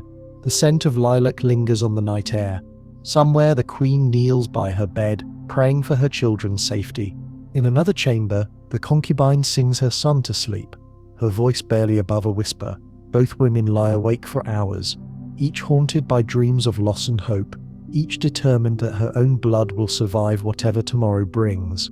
In the end, it is this rivalry, this strange, intimate war, that shapes the fate of the royal line. The queen and the concubine, for all their differences, are mirrors to one another. Each must play her part perfectly, or risk everything. The story of the palace is the story of their struggle, their sacrifices, their unending dance. And as dawn creeps over the palace roofs, you realize, in this world, no one ever truly wins. But some, through wit, courage or sheer luck, manage to survive. The days and nights slip by, and you begin to sense the world within the palace changing. The first hopeful experiment has soured. The shadowy solution of concubines has seeped into every corner of royal life. The rivalry between queen and concubine now simmers at a near boil, keeping everyone around them on edge. But underneath all the glitter, the whispers and the desperate bargains, a new generation is taking shape, one destined to inherit all the tangled hopes and wounds of their parents. This is the generation of the crumbling foundations, the heirs whose lives bear the full weight of centuries of inbreeding, secretive unions and the constant pressure of impossible expectations. You see them in the palace gardens, playing quietly under the gaze of anxious governesses, the children of queen and concubine alike, a cluster of princes, princesses and special wards, their faces eerily similar and their bodies fragile. A few are bright-eyed, strong and quick to laugh, but most show the subtle signs of a legacy gone awry. There are tremors and limps, frequent fevers, voices that struggle to rise above a whisper. One prince has a birthmark shaped like a crescent moon, an old omen now a subject of endless speculation. Another girl, sharp as a fox but always sickly, spends her days reading by the window, more at home with her books than the games of the court. This new crop of heirs is the palace's living secret. On the surface, they are feted, dressed in finery, shown off at festivals. Their portraits are painted with extra colour in their cheeks, their thin wrists hidden by lace, their careful smiles fixed in place. But you see the truth in the quieter moments, the hidden medicines, the sudden silences when a child collapses after running too hard, the looks of fear exchanged by nurses when a cough lingers too long. Behind every public celebration is a private reckoning. You walk with the children in the palace orchard one afternoon, their laughter drifting among the blossoms. The queen's youngest son stumbles and scrapes his knee. The nurse is quick with a cloth, but the bleeding is slow to stop, and the whispers start again. Bleeders, an old servant mutters, a curse that seems to follow certain royal lines, a mark that even the king's gold cannot banish. The girl with the sharp eyes asks you, in a voice older than her years, will we always be like this? You don't have an answer. You wish you did. The adults do what they can to protect the next generation, but the palace is full of old habits and new dangers. The queen instructs her staff to be vigilant. No rough play, no cold nights, no strangers near the nursery. The concubine watches her own children with a different kind of fear. She knows that for them, every moment is a test. Too healthy and they're resented, too sickly and they're discarded. Sometimes she dreams of escaping the palace entirely, starting a new life in some distant, nameless place. But her children are royal, for better or worse. Their fates are bound to the crown. In the great hall, the king holds court, but even his power seems uncertain. He watches the heirs with a mix of hope and despair, torn between pride in their beauty and fear for their fragility. Every day, he receives new advice. Try a different diet, consult another healer, arrange a new marriage that might fix the line. The palace apothecary is busier than ever, brewing concoctions of honey, herbs, and more questionable ingredients. Tutors are replaced frequently, each new one promising to unlock some hidden talent in a child whose mind seems slow to focus. The children themselves feel the pressure. They sense the comparisons between siblings, between themselves and ancestors long dead, between what is and what might have been. Some rebel, sneaking away from their lessons to play in the kitchens or chase dogs in the yard.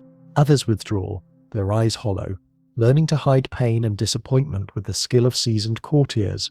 The lucky ones find solace in each other, forming alliances that sometimes last a lifetime, sometimes end in heartbreak and betrayal.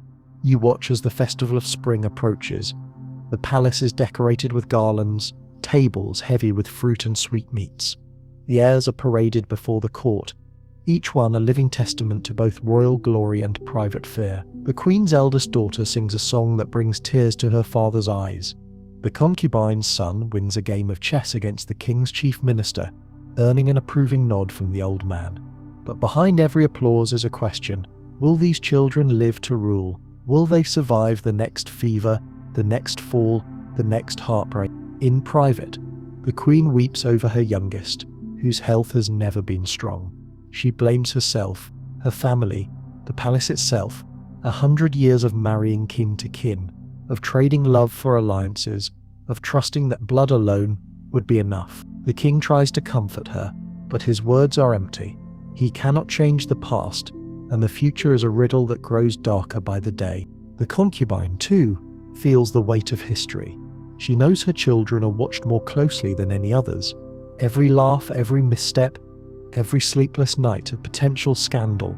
She teaches them to be careful, to hide their cleverness or their pain, to always be ready for change. She remembers the fate of those who came before her, children spirited away to distant monasteries, names struck from the records, mothers punished for daring to hope. Sometimes the palace echoes with the sound of children's laughter. On these days, hope feels almost possible. You see a group of heirs playing in the gardens, their differences forgotten for a moment. They race along the gravel paths, inventing their own kingdoms where sickness is banished and every child is cherished. For an hour, the weight of royal expectation lifts, and they are simply children, wild and free. They race along the gravel paths, inventing their own kingdoms where sickness is banished and every child is cherished. For an hour, the weight of royal expectation lifts, and they are simply children, wild and free. But these moments never last. Evening brings headaches and coughs, careful checks for bruises and fevers. The palace returns to its rituals, its careful management of appearances. The queen receives a letter from her cousin, promising a new healer from across the sea. The king consults the court astrologer, seeking signs that the next generation will be stronger.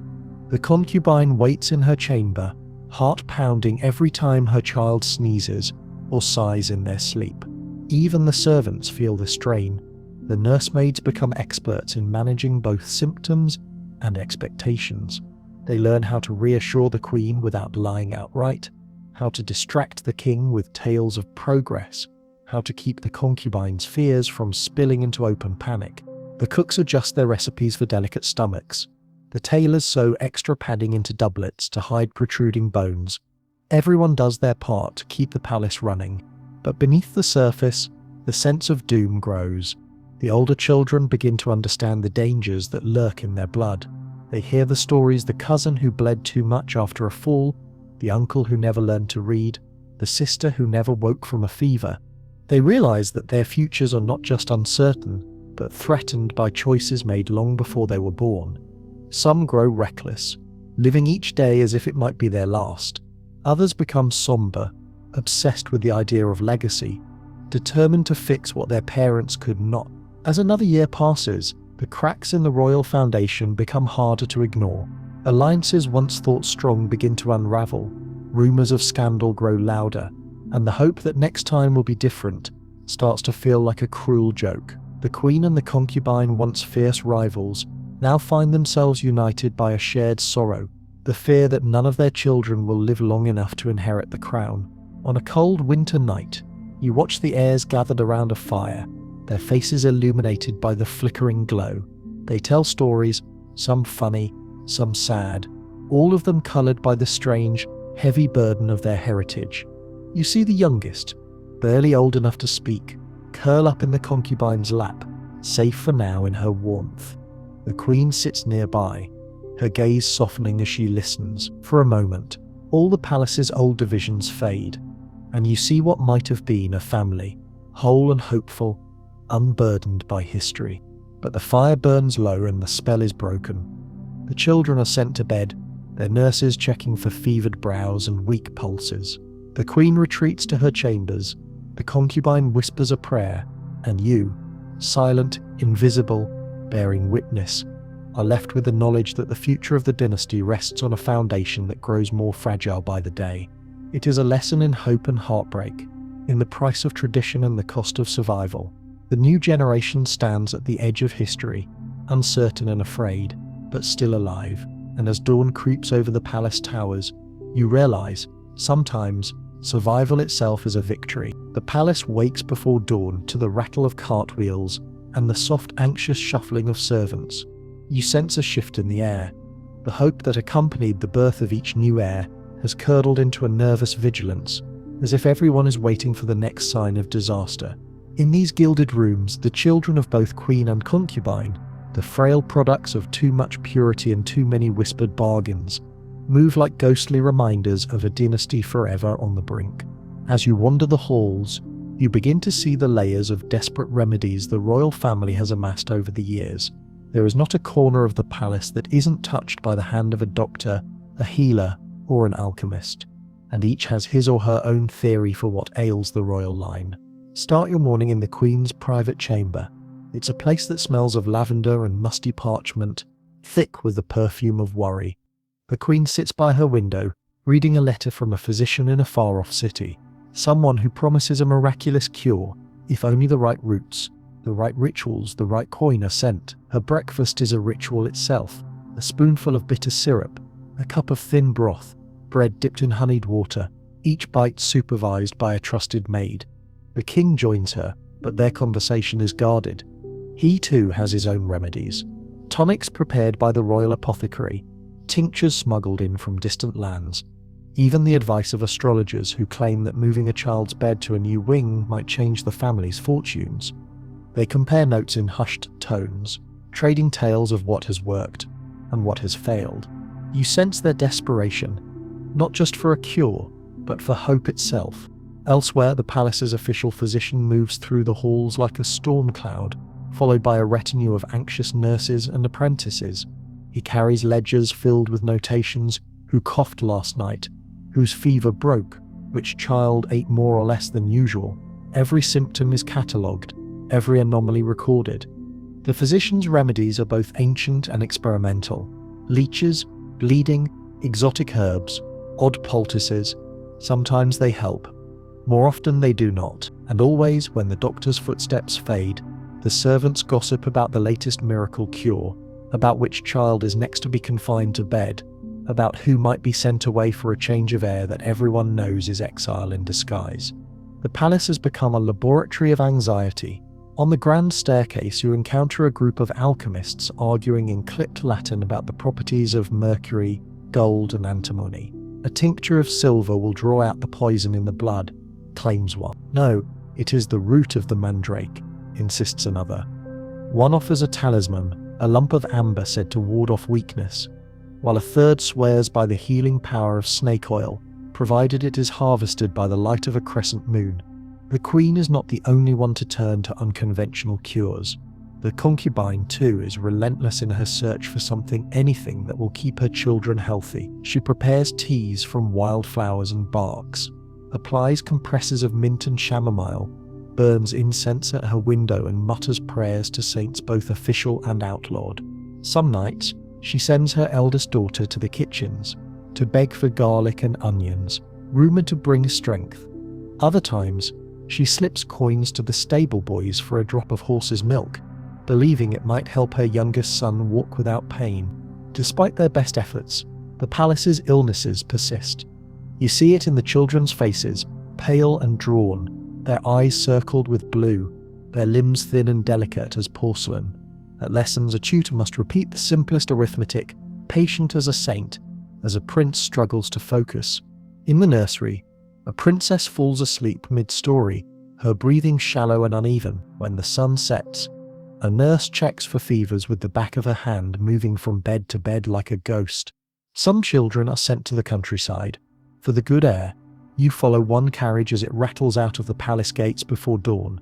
The little prince bundled in blankets, his mother weeping behind drawn curtains. The story will be that he is visiting a distant estate, that he will return stronger and taller in the spring. But everyone knows the truth. Many of these children never come back. The court tries to maintain its composure. The king hosts banquets. The queen orders concerts. The concubine orchestrates plays for the children. But beneath the music and laughter, the sense of unease grows. At every gathering, someone is missing. At every meal, a seat is left empty in hope, as if the simple act of waiting might bring the lost child home. The search for cures becomes a form of denial, a refusal to accept what the palace fears most, that the dynasty's weakness cannot be healed by herbs, prayers, or potions. Still, hope springs eternal, and the palace opens its doors to every healer with a new idea. There are whispers of bloodletting ceremonies, rituals where a child's blood is mingled with that of a healthy peasant, in the hope that vigour might transfer from one to the other. Some claim to have seen it work, a pale child brightening at least for a day, but the stories always end in silence, in another funeral. The royal library, usually a place of quiet study, is now the scene of frantic research.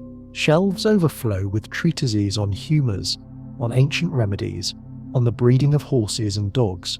For surely, the logic goes, if animals can be bred for strength, so too can humans. Charts of the royal genealogy are cross-referenced with lists of ailments. Scholars debate whether the problem began 3 generations ago or 10. In the evenings, the palace is quieter, as if everyone is waiting for the next crisis. In the Queen's chamber, prayers are said for absent children. The concubine sings lullabies that are half charm, half plea for mercy. The king wanders the halls, seeking solace in the arms of yet another advisor, always asking, "What haven't we tried? What else can be done?" Sometimes the need to hide illness becomes more important than the need to heal. You hear the ladies-in-waiting discussing how to arrange portraits so that a limp will not show, how to choose clothing to conceal frail arms or bruised skin. The official court painter is given strict instructions: paint the air as radiant, as strong, as worthy of the throne. Any sign of weakness is a threat, not just to the child but to the family's hold on power. On the rare occasions when a child recovers, miraculously, or with the help of some new remedy, the palace erupts in celebration. Bells ring, feasts are held, prayers of thanksgiving echo in the chapel. But even in joy, there is an edge of nervousness. Will the cure last? Is it truly a cure, or just a pause before the next tragedy? You see the toll this takes on the family. The Queen grows more brittle, her hope strained to the breaking point. The king ages rapidly, his hair thinning, his eyes hollow. The concubine is caught between triumph and terror, every healthy day for her children a blessing to be paid for with redoubled caution. Even the palace servants carry the burden. Nurses and tutors losing sleep, apothecaries worrying over their concoctions, gardeners searching for new herbs in the hope of stumbling upon a miracle. The children themselves become wary of hope. The older ones trade stories of failed cures and dead siblings. The younger ones learn to hide their pain, to smile bravely when their parents are near, to accept whatever new potion or ritual is offered. They become experts in endurance, in managing disappointment, in surviving from one day to the next. At the end of a long day, you stand in the palace chapel as candles flicker in the draughts. The Queen kneels, her head bowed, her lips moving in silent prayer. The concubine stands in the shadows, clutching a small charm. The king sits alone, tracing his finger over the names carved into the family tombs. Outside, the city prepares for another night, oblivious to the sorrow within the palace walls. You realize that the desperate search for cures is not just about health, it is about faith. Faith in the power of kings, in the wisdom of ancestors, in the hope that tomorrow will be better. The dynasty cannot accept that its fate might be sealed, that all its power and wealth cannot undo the choices of generations. And so the search continues for the right doctor, the right prayer, the right magic to restore the future. As the bells toll midnight, you make your way through the quiet halls, feeling the palace breathe, shallow, anxious, determined not to let go.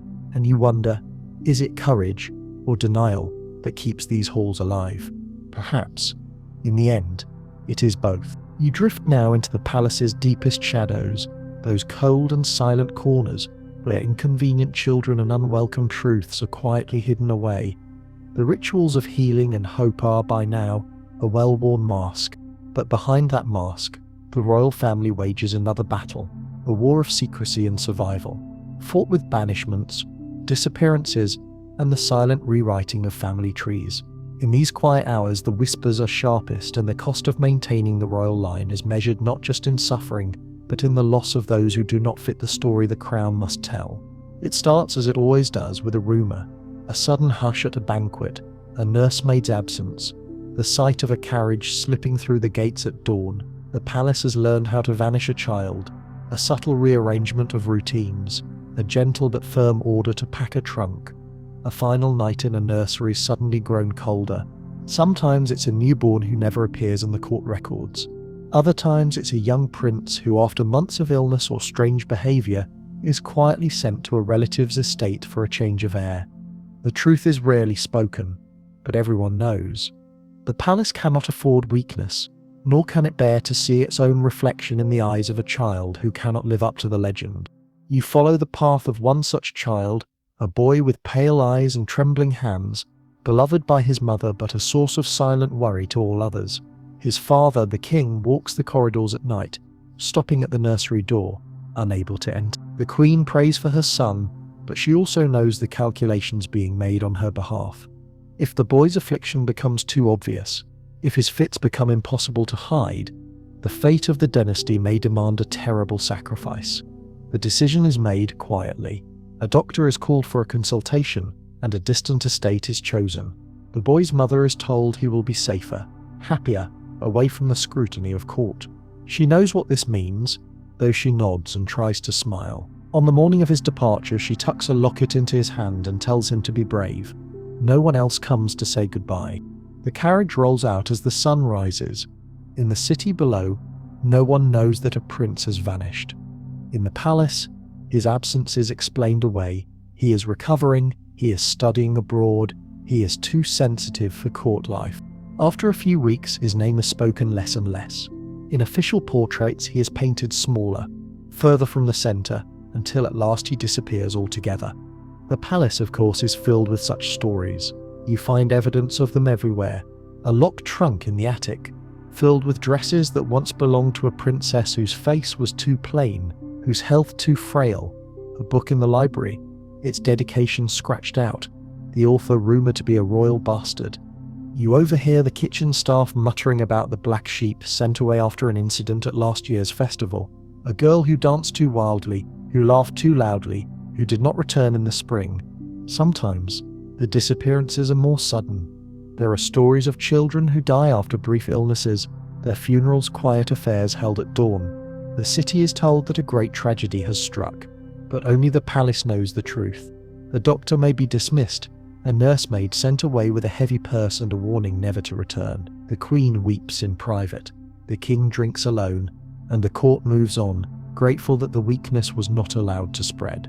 But not all the lost children are truly gone. Some find new lives, far from the palace, their names changed, their histories erased.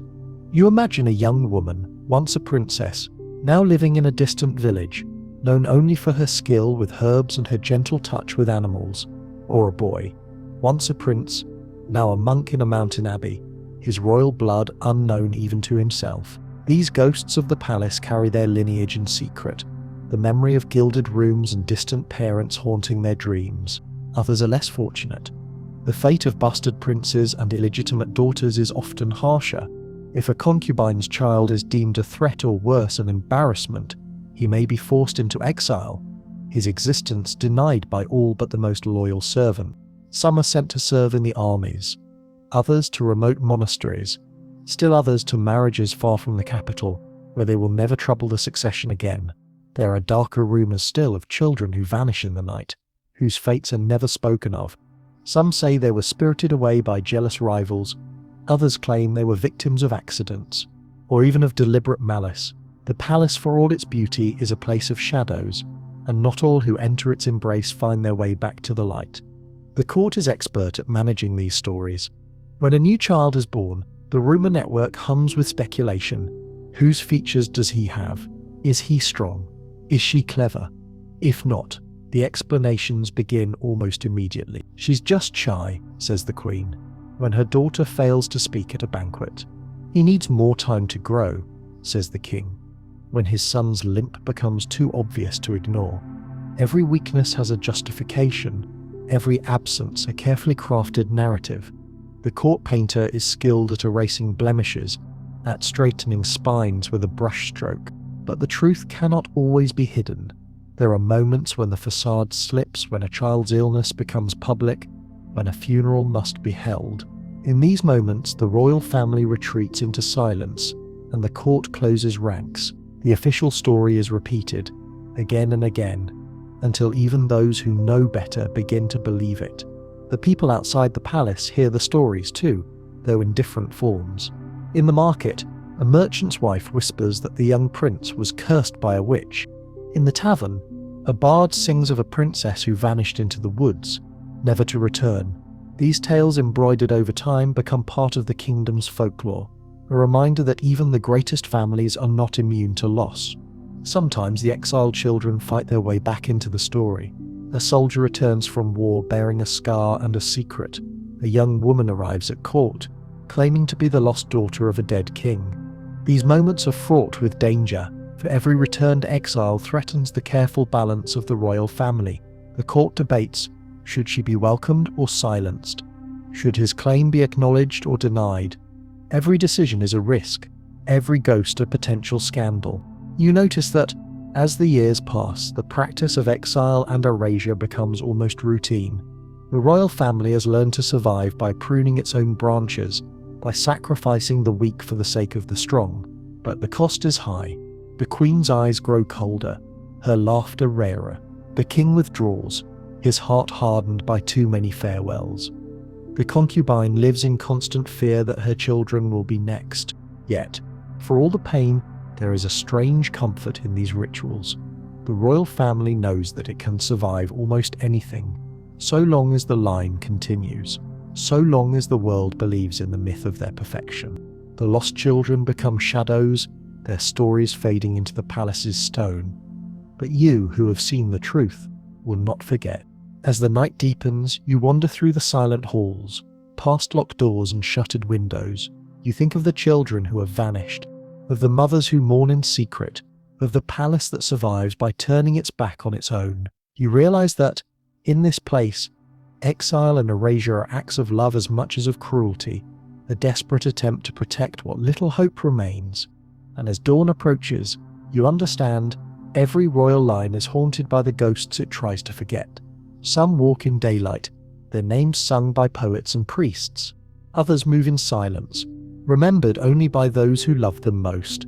But all are part of the story, a story that grows darker and more human.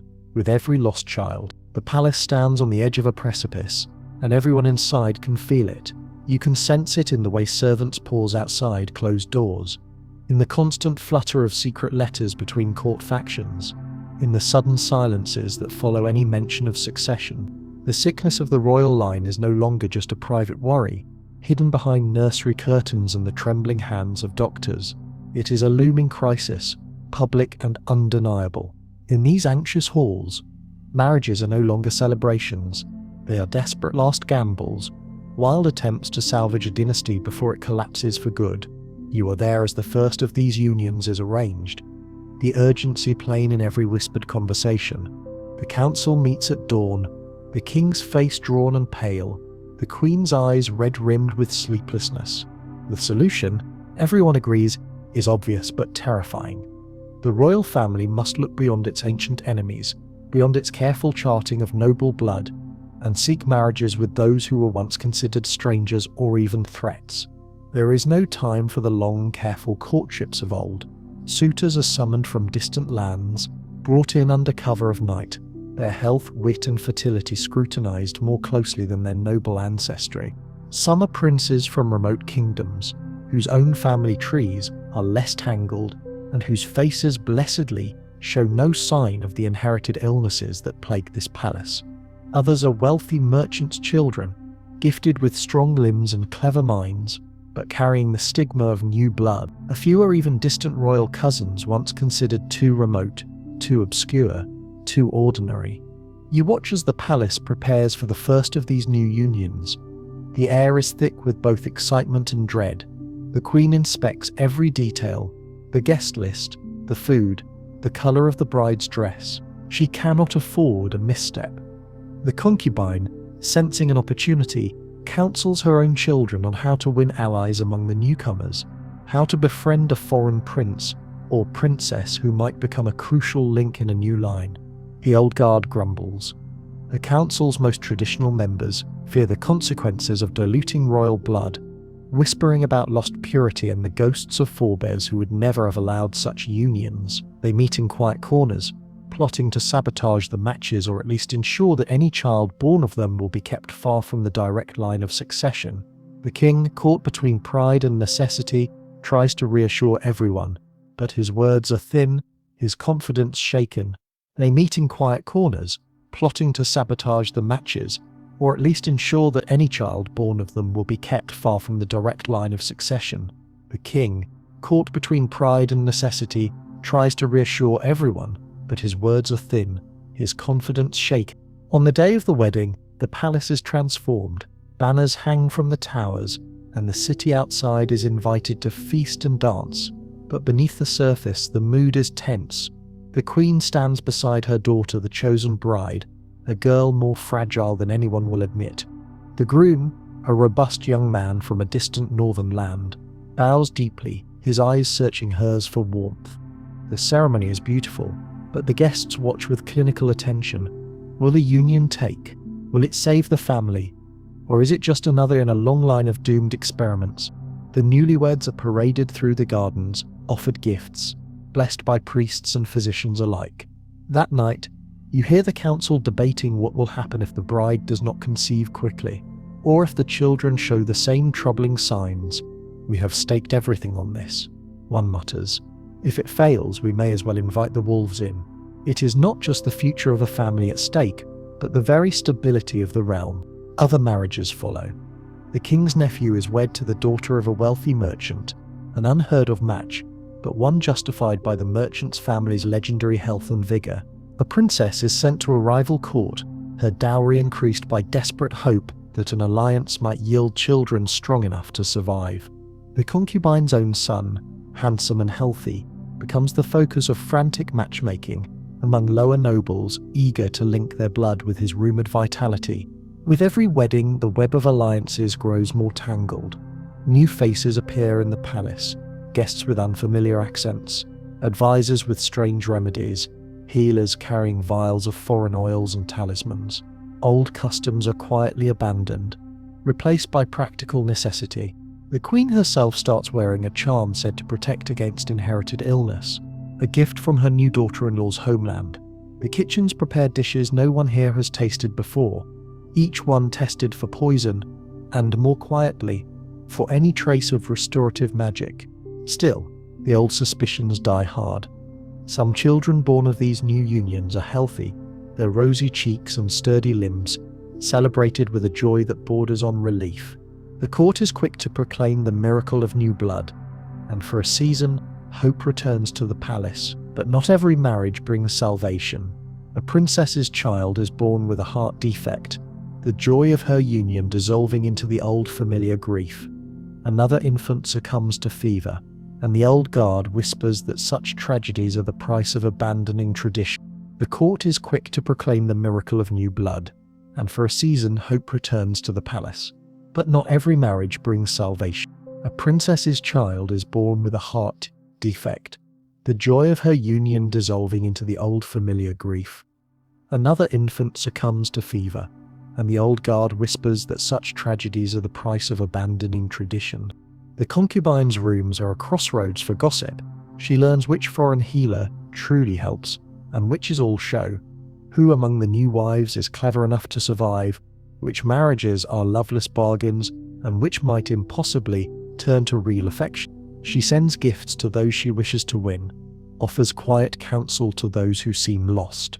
In the candlelit gloom, she reflects on her own life.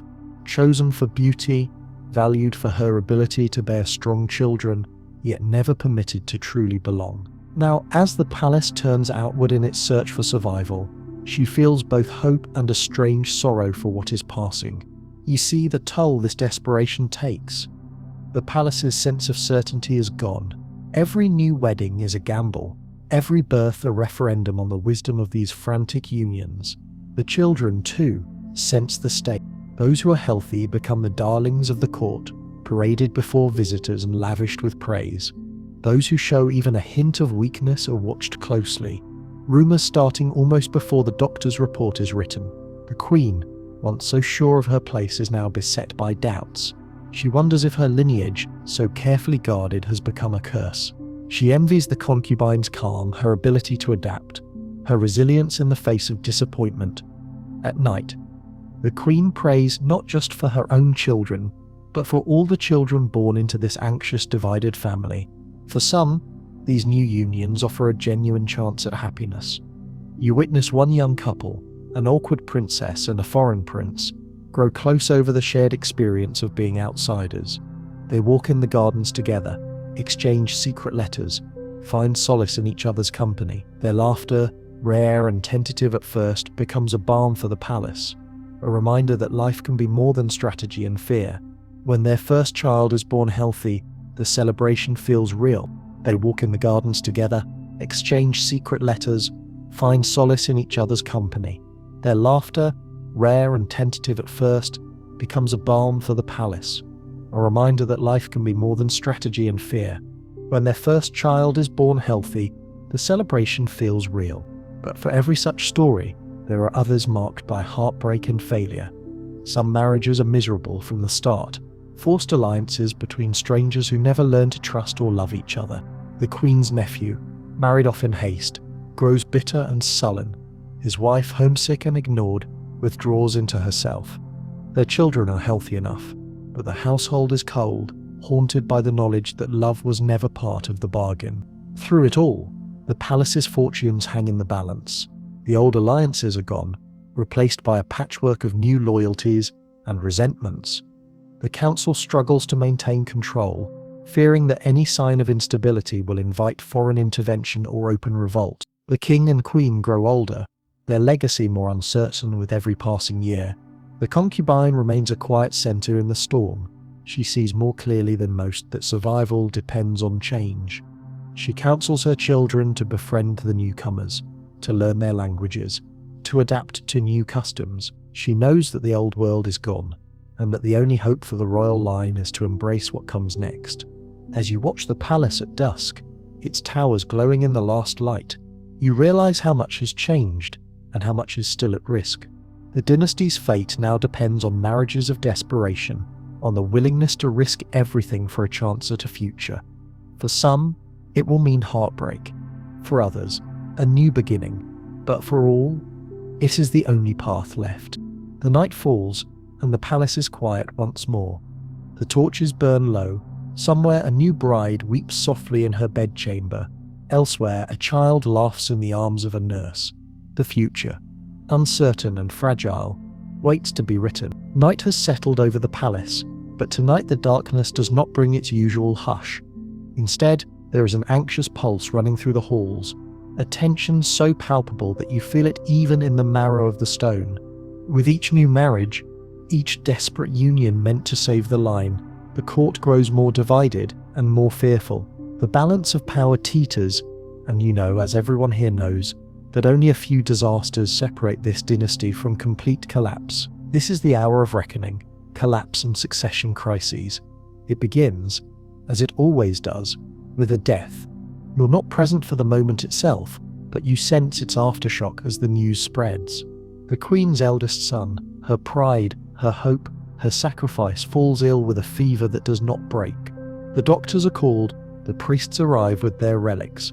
The palace holds its breath, but the outcome is as inevitable as a storm. Within days, the air fills with the tolling of bells and the muffled sobs of courtiers, who have already begun to wonder who will inherit the crown. The funeral is a grand affair, yet under the pomp you sense panic. For years the court has clung to the fiction that the line is secure, that the heirs, however sickly, would eventually recover, marry, produce children, and keep the ancient name alive.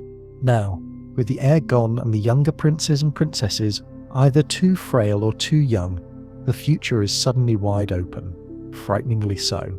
The king appears at the funeral, gaunt and hollow-eyed, his grief tinged with the unmistakable shadow of fear. The queen walks behind him, her composure brittle, her face unreadable.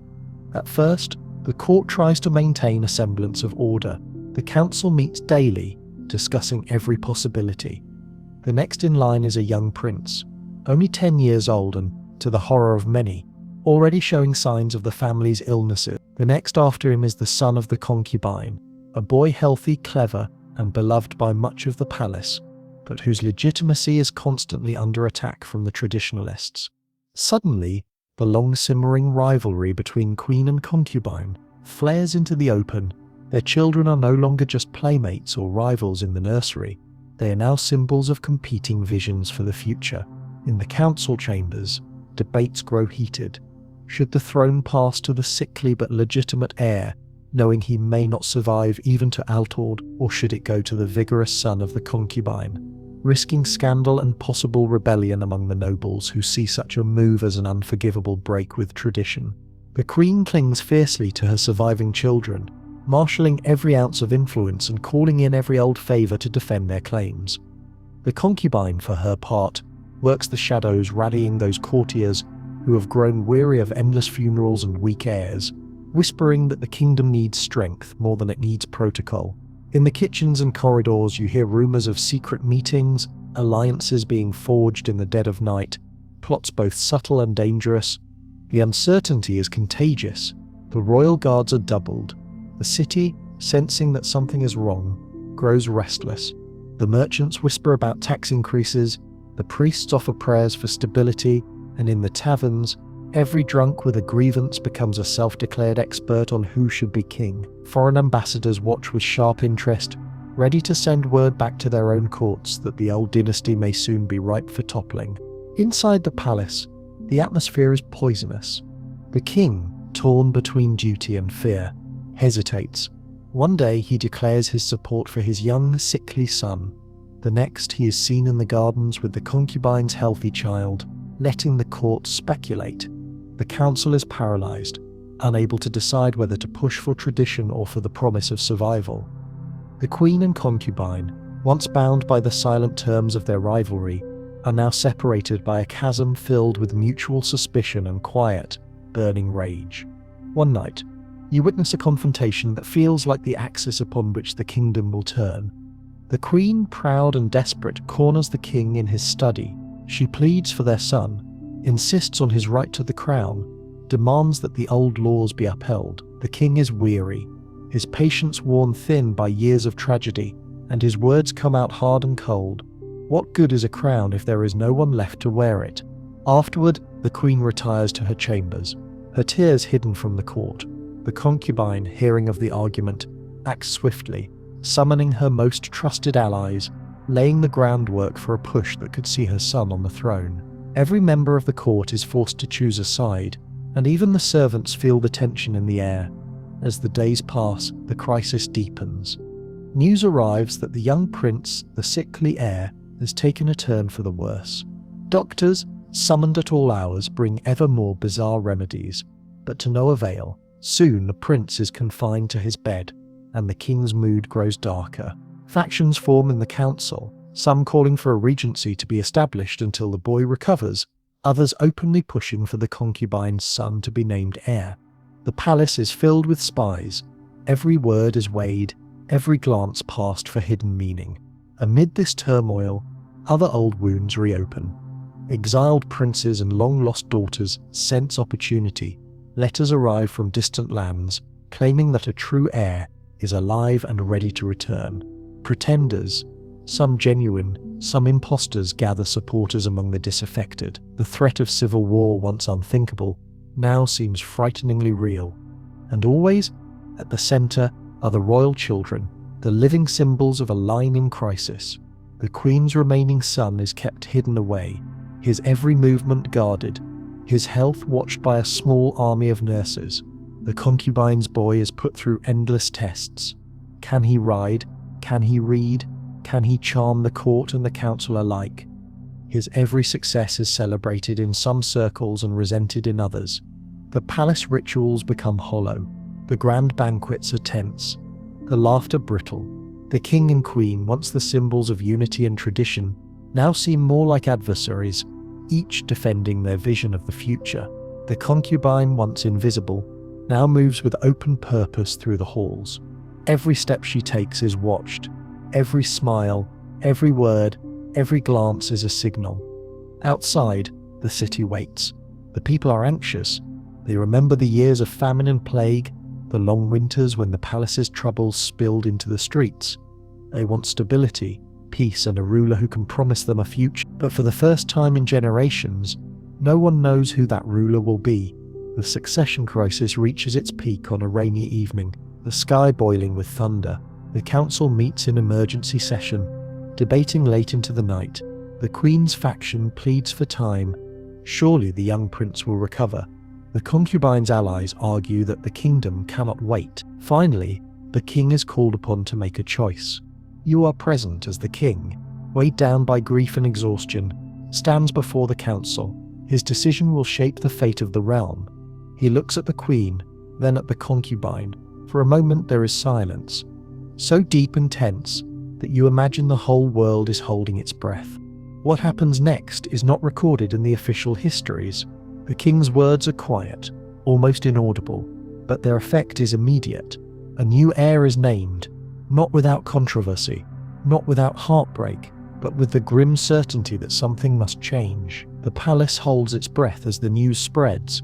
In the days that follow, some members of the court celebrate, others plot in secret, and the people wait to see if the new heir will survive. The old wounds never truly heal, and the cost of the crisis is written in every anxious face you see in the palace. Yet, as dawn breaks over the city, there is a sense not of peace, but of possibility. The line has not broken. The kingdom endures, if only just.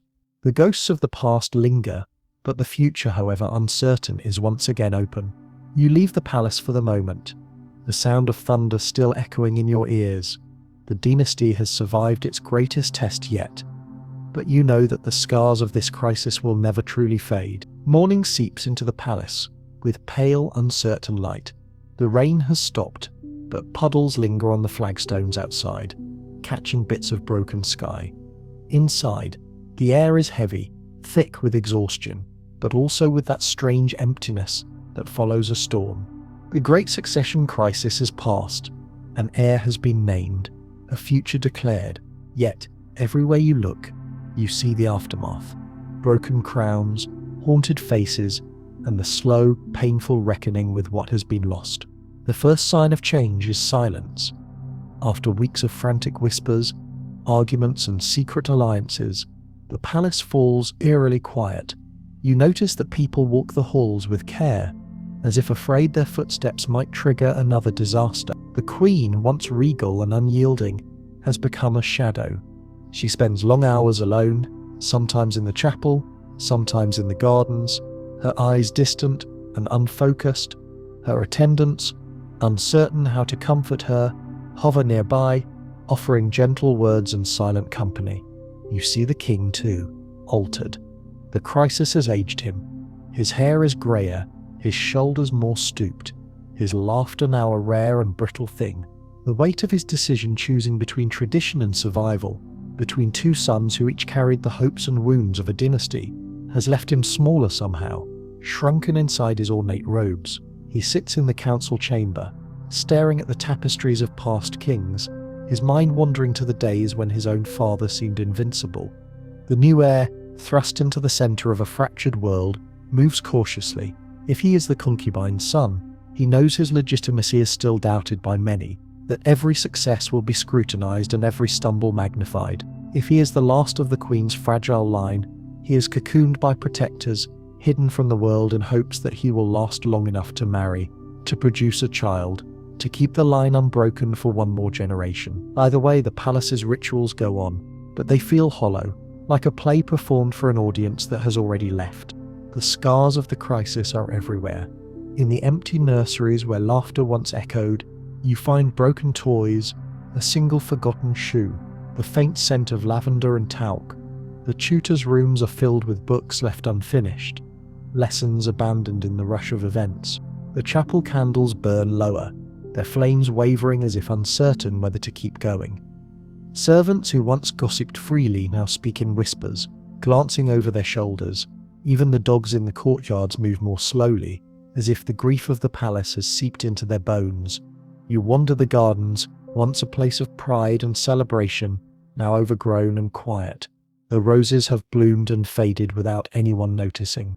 The fountains, left untended, are choked with fallen leaves. In one forgotten corner, you discover a bench where the queen used to sit with her children, telling stories in the sun. The bench is empty now, its paint peeling. Sometimes you see the queen there, tracing the grain of the wood with her finger, her lips moving in silent memory. There are ghosts here, real and imagined. The lost heirs, the banished daughters, the children who died too young or disappeared too quietly, linger in every room. Their portraits hang in dim corridors, eyes following you as you pass. Some have had their faces carefully repainted to match the official story. Others are left untouched, reminders of the dynasty's long, winding path through sorrow and survival. Their portraits hang in dim corridors, eyes following you as you pass. Some have had their faces carefully repainted to match the official story. Others are left untouched, reminders of the dynasty's long, winding path through sorrow and survival. The concubine, now a figure of both triumph and regret, carries her own burdens. She has gained a kind of power, but it is laced with danger. Her son, if he is now heir, lives under a constant threat. Every shadow, a possible enemy. Every meal a risk. She walks the halls with pride, but also with wariness, never forgetting how quickly fortune can turn. Sometimes she looks at the queen with something almost like pity, sometimes with fear that she herself might one day wear that same crown of sorrow. After the collapse comes the reckoning. The court must account for what has happened. Old alliances are gone, and new ones must be made. Some nobles, shamed by their conduct during the crisis, withdraw from court life, retreating to distant estates to nurse their wounded pride. Others rush to embrace the new heir, eager to prove their loyalty and secure their future. The council meets in endless sessions, rewriting laws, debating new protocols for succession, trying to ensure that such chaos will never happen again. Others rush to embrace the new heir, eager to prove their loyalty and secure their future. The council meets in endless sessions, rewriting laws, debating new protocols for succession, trying to ensure that such chaos will never happen again. But rules of poor comfort. The memories of betrayal and heartbreak linger. The queen's allies, those who fought for her son's claim, who whispered in her ear at midnight, who risked everything, are left adrift. Some are quietly dismissed, others are married off to distant cousins, or given ceremonial posts far from the center of power. The concubine's supporters fare little better. Their moment in the sun is brief, and they too are reminded of the impermanence of favor. The city beyond the palace walls watches with wary hope. For a while, there is peace. Taxes are lowered, feasts are held. The churches offer prayers for stability, but the people have long memories. They remember the weeks when the palace's troubles spilled into the streets, when rumors of civil war sent families fleeing, when food was hoarded, when every stranger was eyed with suspicion. Even now in the market, old women tell stories of the night the bells rang twice, of the queen's tears, of the mysterious visitor who arrived just before dawn and left before the sun rose. Inside the palace, life resumes its slow march forward, but the sense of loss is everywhere. The new heir is surrounded by tutors, guards, and advisors, each one tasked with ensuring that the mistakes of the past are not repeated. Yet you sense that he is lonely, burdened by expectations that no child should bear. He dreams of escape, of a simpler life, but he knows that the palace is both his home and his prison. The queen, forever changed, retreats more and more from public life. She finds solace in small acts of kindness, feeding birds in the garden, tending to a sick servant, writing letters to friends in distant lands. Her grief, once sharp, has dulled to a quiet ache. Sometimes she visits the tombs of her children, leaving flowers and lingering in prayer. She is both mother and queen, but her heart belongs now to the memories of what might have been. The concubine, for all her new influence, finds little joy in victory. The cost has been too high, the loss of friends, the constant danger, the knowledge that her child's future is still uncertain. She keeps to herself, walking the corridors at night, remembering the days when she was only a shadow, and wondering if those days were, in some ways, simpler. The king, aged by the weight of so many choices, fades from daily affairs. He becomes a symbol rather than a leader, a reminder of both the glory and the fragility of the royal house. On rare occasions, he appears at official functions, his presence met with respectful silence. His mind drifts more often to the past, to the faces of those he has lost, to the promises he was unable to keep. Yet even as the court mourns, life insists on continuing. A new child is born to one of the distant cousins brought in during the crisis, a robust boy, loud and healthy, whose very existence is celebrated as a miracle. The old nursemaids, who have seen so much sorrow, whisper that perhaps the line will be safe after all. The gardens are tended again, the fountains repaired, the palace slowly cleansed of its grief. You sense, as you walk these halls, that something fundamental has shifted. The myth of the unbroken, perfect royal line is gone, replaced by a quieter, more human understanding. The palace, for all its grandeur, is a place of sorrow as much as splendor. Its history is not just the story of triumph and succession, but of loss, compromise, and endurance. At night, when the wind rattles the windows and the candles flicker low, you feel the presence of those who have gone before. The lost heirs, the forgotten queens, the concubines who dared to hope. Their stories are woven into every stone, every tapestry, every echoing footstep. The palace will survive, but it will never be the same. And as dawn breaks once more, you realize that this too is a kind of legacy, not the unbroken chain of crowns and titles, but the ability to bear sorrow and keep moving forward. In the end, the broken crowns are not just symbols of failure, but of the courage it takes to begin again. You wake to a palace that breathes differently. There is a new air, a fragile branch on an ancient battered tree, but the air is not fully settled, nor can it be. For a house that has weathered centuries of secrecy, ambition and sorrow, healing is slow, uncertain, and never complete.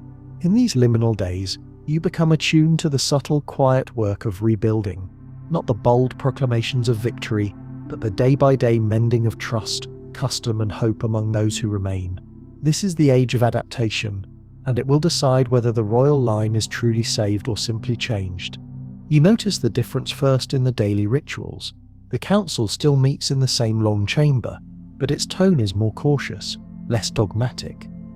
The new laws drafted after the succession crisis are debated with a humility rarely seen in these walls. Now every decision is haunted by the memory of what can go wrong, of all that was nearly lost.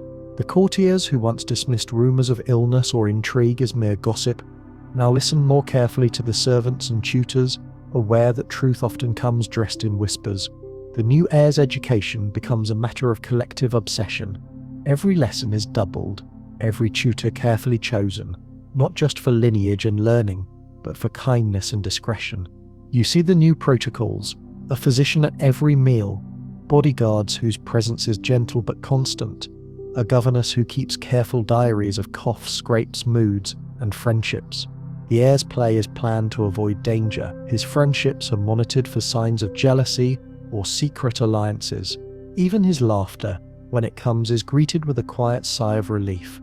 If the heir is the child of the concubine, he is coached in both courtly manners and self-defense, told again and again that legitimacy must be proven daily, not only in blood, but in wisdom and restraint.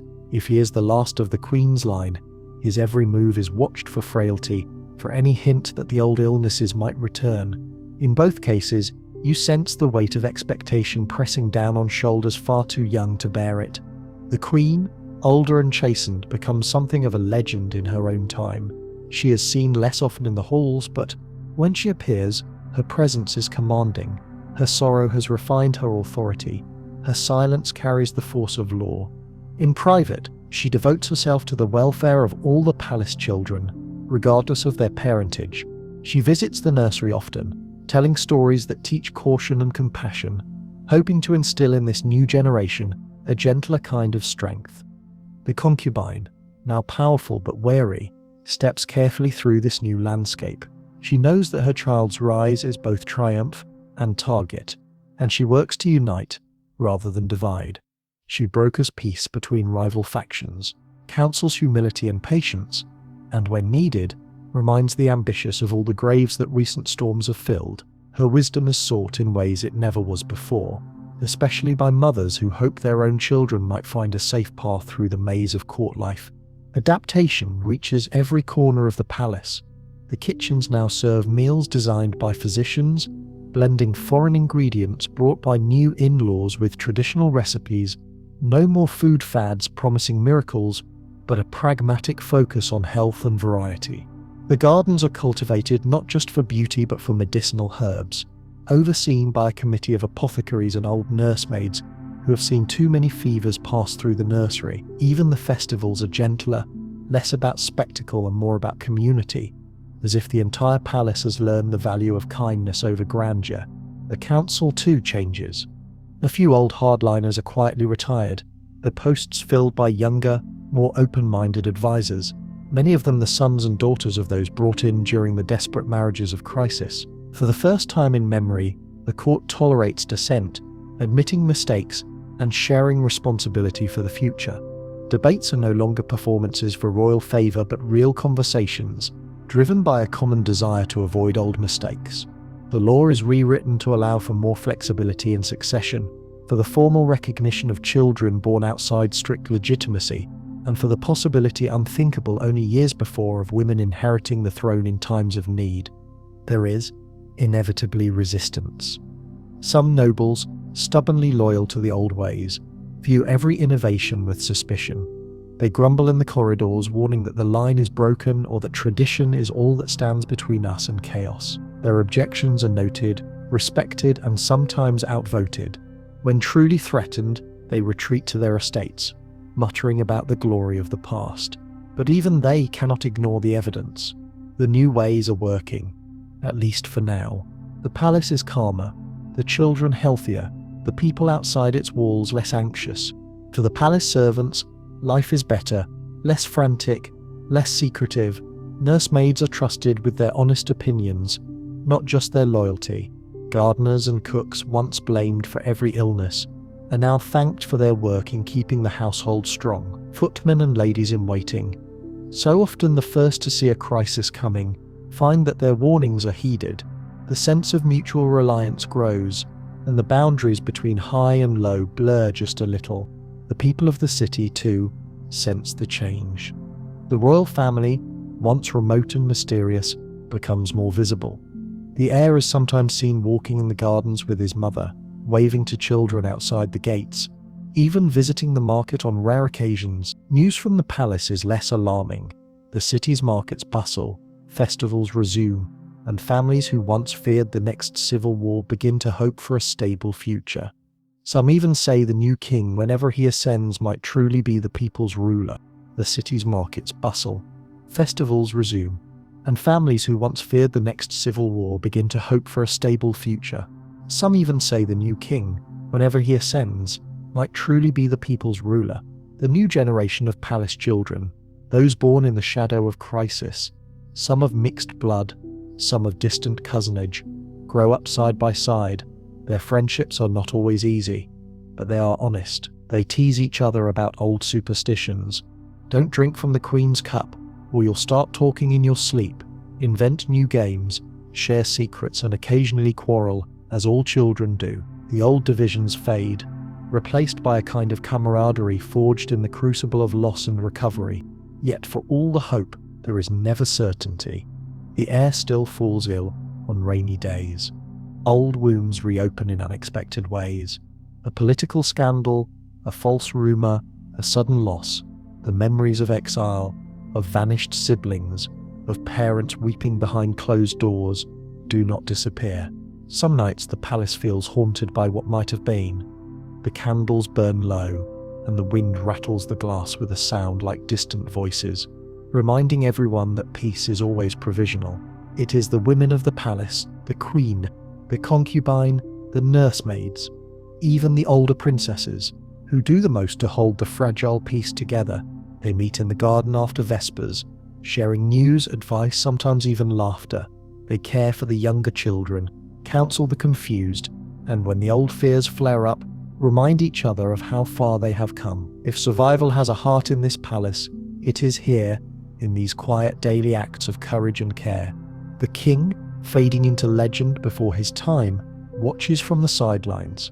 He knows that his era is ending, and in his rare moments of clarity, he is grateful that the storms have passed for now.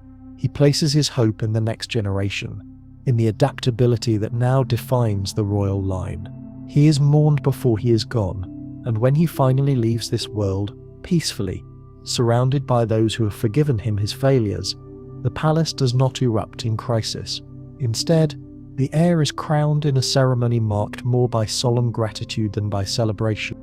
The new monarch, whoever they may be, wears the crown lightly, aware that their power depends less on birthright than on the trust and goodwill of those they serve. Their first acts are small, but significant: pardoning old rivals, visiting the city's orphanages, commissioning new portraits that include not just the royal family, but the concubines, the nurses, even the tutors and guards who have kept the palace whole. It is a quieter, more inclusive reign, a deliberate answer to the pain and loss that shaped it. You, the silent witness, watch the palace grow into something different, not the cold monument to bloodline and tradition that it once was, but a living, breathing household of survivors. There are still secrets, still shadows, still moments of doubt, but there is also laughter in the corridors, music in the halls, and a sense that however fragile, peace is possible. As the sun sets, the palace glows in the soft gold of twilight. The heir, now king or queen, sits beneath the old oak in the garden, listening to the voices of children, some legitimate, some not, playing nearby. The queen and concubine, at last at peace with each other, share a smile over a memory of days long gone. The city outside the walls prepares for a festival, and for the first time in a generation, no one fears what the next day will bring. Adaptation is the true legacy of the royal line. Not purity, not pride, not the unbroken chain of names, but the hard-won wisdom to change when change is needed most. The seasons turn, and the palace learns to live with its scars. You sense it in the gentle routine of each new morning, in the hesitant optimism that quietly grows almost unnoticed within the ancient stones. The age of iron rules and absolute certainties is gone. In its place, the House of Kings has become a house of memory, humility, and most miraculously, of possibility. This is not the ending anyone imagined at the beginning of the royal experiment, but as you wander the halls and gardens in these years of tentative peace, you understand this is survival, and it is more precious than any unbroken crown. Time passes, and life resumes its slow, winding course. The palace that once echoed with the anxious steps of midwives, the quiet sobbing of exiled children, and the brittle laughter of rival queens, now fills with a gentler music. The new monarch, mindful of history's lessons, rules with an open hand. Each day is a careful balancing act. Old nobles reassured, new faces welcomed, the city kept close with gestures of respect and inclusion. Even the concubines' children, once hidden or erased, are given roles at court: advisors, diplomats, keepers of the archives. For the first time in memory, the royal family is more than a bloodline. It is a household, flawed but whole. You see it most clearly in the children, who are now the heart of palace life. The old nursery, once haunted by absence, is alive with laughter and friendly quarrels. Cousins and half-siblings grow up together, their differences blurring in the chaos of games and lessons. The queen and concubine, once fierce opponents, are now partners in care, sharing duties and affection without the old edge of rivalry. Together, they tell the children stories, some proud, some painful, about the past. No tale is forbidden. The mistakes and cruelties of the old order are acknowledged, not hidden. Sickness is discussed openly. Sadness is met with comfort, not shame. The queen and concubine, once fierce opponents, are now partners in care, sharing duties and affection without the old edge of rivalry. Together they tell the children stories, some proud, some painful, about the past. No tale is forbidden. The mistakes and cruelties of the old order are acknowledged, not hidden. Sickness is discussed openly. Sadness is met with comfort, not shame. The palace itself changes, sometimes in subtle ways. The physicians are fewer, but more trusted. They practice less bloodletting and more listening, and the old superstitions are replaced by practical wisdom. The portraits on the walls are rearranged, not just the kings and queens, but the forgotten daughters, the illegitimate sons, the servants who became saviors in moments of crisis. A tapestry is commissioned, showing not a straight line of succession, but a great branching tree, roots tangled, branches wide, leaves of every colour. In the palace chapel, a new window glows with scenes of both sorrow and resilience. A grieving mother, a hopeful child, the dawn breaking over towers and fields. The city, once wary and suspicious, grows closer to the palace than ever before. Markets flourish, festivals are revived, and for the first time, townsfolk are welcome to tour the gardens and see the wonders inside the walls. Children from the city sometimes play with the royal heirs, sharing games and stories, carrying rumours home that now feel more like legends than warnings. The new monarch walks the streets in plain clothes, listening to grievances, accepting gifts, learning the names of shopkeepers and apprentices. When a new baby is born to the royal family, the church bells ring for all, not just the chosen few. But survival does not mean forgetting. In the evenings, when the last of the sun slips away behind the towers, you sense the old stories lingering in the quiet. The king or queen sits with their counsellors and closest kin, reading old diaries, studying the records of lost children, exiled mothers, hidden loves. No secret is entirely erased. No grief is too small to remember. Sometimes the monarch weeps, but more often they resolve to do better, to be kinder, braver, more honest than those who came before. Not all wounds heal, of course. There are nights when the air grows heavy, when a cough in the nursery brings a rush of old fear, when a minor quarrel between siblings sparks rumours that travel far beyond the palace gates. Sometimes a noble returns from exile and stirs up old resentments, or a foreign envoy reminds the court of ancient debts. The concubine, though honoured, sometimes retreats to her chambers, holding her own memories in silence. The queen, despite her grace, carries the ache of children lost and friends betrayed. Yet, even in these moments, the new era holds. Adaptation, once a desperate gamble, has become a habit. The council is quick to meet, the nurse is quick to respond, the monarch quick to forgive. The palace is less grand than before, but it is warmer, brighter. The future, though uncertain, is welcomed rather than feared. On the anniversary of the Great Succession Crisis, the palace holds a simple ceremony. There are no lavish banquets, no empty displays of power. Instead, the royal family walks together through the gardens, queen, concubine, heirs, servants, friends. They plant new trees for those who are lost, hang ribbons for each child whose name was erased, light candles for every mother who mourned. The city joins them in silence and song. For one day, everyone remembers, and for one day, the scars feel less deep. You linger at the edge of the crowd, watching as the sun sets and the new trees catch the golden light. You see children chasing fireflies, their laughter rising into the twilight. The queen takes the concubine's hand, and for a long, quiet moment, they stand together, enemies once, now bound by something stronger than blood. This, you realize, is the truest legacy of the royal line. Not the old obsession with purity, not the myth of unbroken power, but the fragile, stubborn hope that even the deepest wounds can be mended, even the most divided family can become whole. In this palace, the future is not a straight road, but a winding, uncertain path.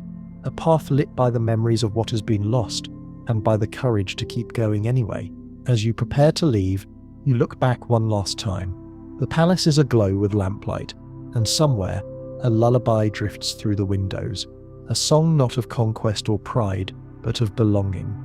You understand now, survival is not the same as victory, but it is the more precious gift.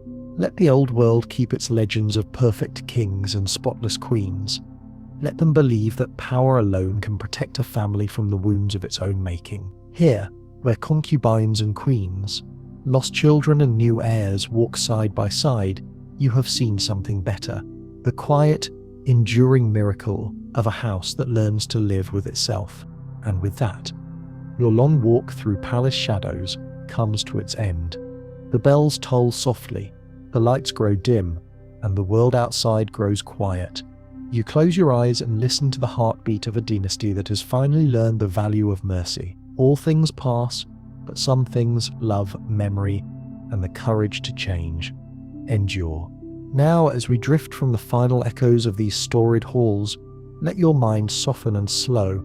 Feel the weight of centuries lifting gently from your shoulders, each old sorrow dissolving into the hush of night. The palace, with all its tangled past, settles beneath a peaceful sky, its restless ghosts comforted by the healing work of time, its future left open for kindness and forgiveness. Let your breath ease and deepen. Imagine warm lamplight glowing through high windows, the distant sound of laughter and gentle voices weaving through quiet corridors. In this moment, you are safe, part of a world that, for all its shadows, has chosen at last to cherish its most fragile hearts. Allow your thoughts to wander like children in a sunlit garden. If worry returns, remind yourself that every ending is also a beginning, and every hurt can give way to hope. Let the stories you've heard become soft and distant, their lessons tucked away like secret treasures. Feel the comfort of this gentle darkness. With each breath, let yourself sink deeper into calm. The world may be vast and uncertain, but tonight you rest in a place of healing, a place where history and love hold you close. Sweet dreams, wherever you are. Good night.